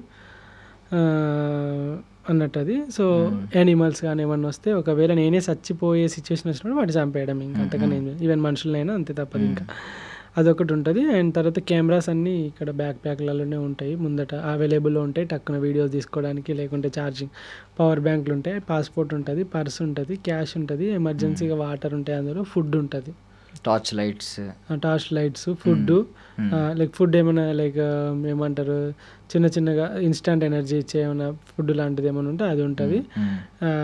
ఇవే ఉంటాయి బ్యాక్ ప్యాక్లో. ఇంతవరకు అయితే ఫస్ట్ ఎయిడ్ కిట్ ఎప్పుడు క్యారీ చేయలేదు, అలాంటి అవసరం ఏం పడలేదు. మెడిసిన్ కూడా ఇంతవరకు ఎప్పుడు క్యారీ చేయలేదు, అలాంటి అవసరం అయితే ఏం పడలేదు. సూపర్, అదృష్టం చాలా. ఐ మీన్ మీకు అయినా ఒక నమ్మకం ఉంది, ఎవడొకడు ఉంటాడు అక్కడ ఆదుకోవడానికి కూడా, ఎవడొకడు వస్తాడు ఏం జరిగినా అని చెప్పి. రెగ్యులర్గా మనము సైక్లింగ్లో ఉంటాం కాబట్టి మన ఇమ్యూనిటీ చాలా స్ట్రాంగ్గా ఉంటుంది. ఇన్ని వెదర్లకు తట్టుకున్నాం కదా, కొత్త వెదర్ ఏముండదు, ఇక అన్నీ అలవాటు అయిపోయినాయి. ఏదైనా ఒక ప్రత్యేకమైన థింగ్ ఏదైనా ఉంటుంది మీ బ్యాక్ ప్యాక్లో, అది ఎవరి దగ్గర ఉండదు, ఏదైనా కొన్ని సెంటిమెంట్ కింద క్యారీ చేయొచ్చు అట్లా ఉంటారా? వినాయకుడు ఉంటాడు. ఎందుకంటే ఒక ఫ్రెండ్ ఇచ్చిండు ఉండమని, దగ్గర ధైర్యంగా ఉంటుందని, అట్లా ఉంటారు. అన్ని కెమెరాలు ఈ లొల్లే ఉంటుంది, అసలు ఏముండదు అలా. కెమెరాలు, డబ్బులు, ఇవే అమ్మో అవి పెద్ద తలనొప్పి. నేను లైక్ అంత స్పెషల్గా అంటే ఇంకా ఫిల్టర్ ఉంటుంది, వాటర్ ఫిల్టర్, ఇట్లా డైరెక్ట్ మురికి నీళ్ళలో కూడా ఫిల్టర్ వేసుకొని తాగొచ్చు, అది ఉంటుంది. సో దట్ డైరెక్ట్ వాటర్ లేనప్పుడు తాగొచ్చు. ఎక్కువ ఇబ్బంది ఫుడ్ గురించి ఉండదు, కానీ ఫుడ్ ఐటమ్సే ఉంటాయి. సో ఇప్పుడు పెళ్లి టాపిక్ వస్తే ఏంటి, మీలాగే వాళ్ళు కూడా ఇప్పుడు మీకు వచ్చే అమ్మాయి కూడా ప్రపంచాలు తిరిగే ఆలోచన ఉన్న అమ్మాయినే చేసుకుంటారా? అలాంటిది ఏమన్నా ఉందా ఇంట్లో? అట్లేం లేదు బ్రో, చూడాలి. ఇక అట్లనే ఏం కాదు, మనలాంటి వాళ్ళని చేసుకోవద్దు బ్రో. ఎందుకు? అప్పుడు ఇంట్లో ఎవరు ఉంటారు? సో ఎప్పుడైతే మనకి ఆపోజిట్ ఫ్యాషన్ ఉన్న వాళ్ళని చేసుకున్నాం అనుకో, రెండు సెట్ అయితే అట్లయితే మంచిగా ఇంట్లో ఫ్యామిలీ అంతా చూసుకుంటాం. నువ్వు తిరిగా నేను తిరిగా నాకే దిక్కులేదు, నీకేడికెళ్ళి పెట్టాలి అన్నట్టుంటుంది అన్నట్టు. సూపర్. సో అన్నారు కదా, ఇది ఇప్పుడు ఇది ఒక జర్నీ, యాక్చువల్లీ ఇది ఒక వాల్యూమ్ 1. సో ఇప్పుడు ఎలాగో ఇప్పుడు కూడా మన ఇంటర్వ్యూకి 3 డాట్లు పెడుతున్నాం. మళ్ళీ మీరు నెక్స్ట్ అంటున్నారు కదా ఇండియా టు ఇంగ్లాండ్, సో అది అయిపోయిన తర్వాత మళ్ళీ మీరు రావాలి మాతో, మళ్ళీ టైం స్పెండ్ చేయాలి. ఆ డాట్లు ఎలా కంటిన్యూ అవుతూ ఉంటుంది, మన జర్నీ కూడా, మన ఇంటర్వ్యూ జర్నీ కూడా కంటిన్యూ అవ్వాలని మనస్ఫూర్తిగా కోరుకుంటున్నాను. I wish you all success brother. Thank you very much. Thank you so much for your valuable time. Thank you. That's all for now. This is Darshan signing off.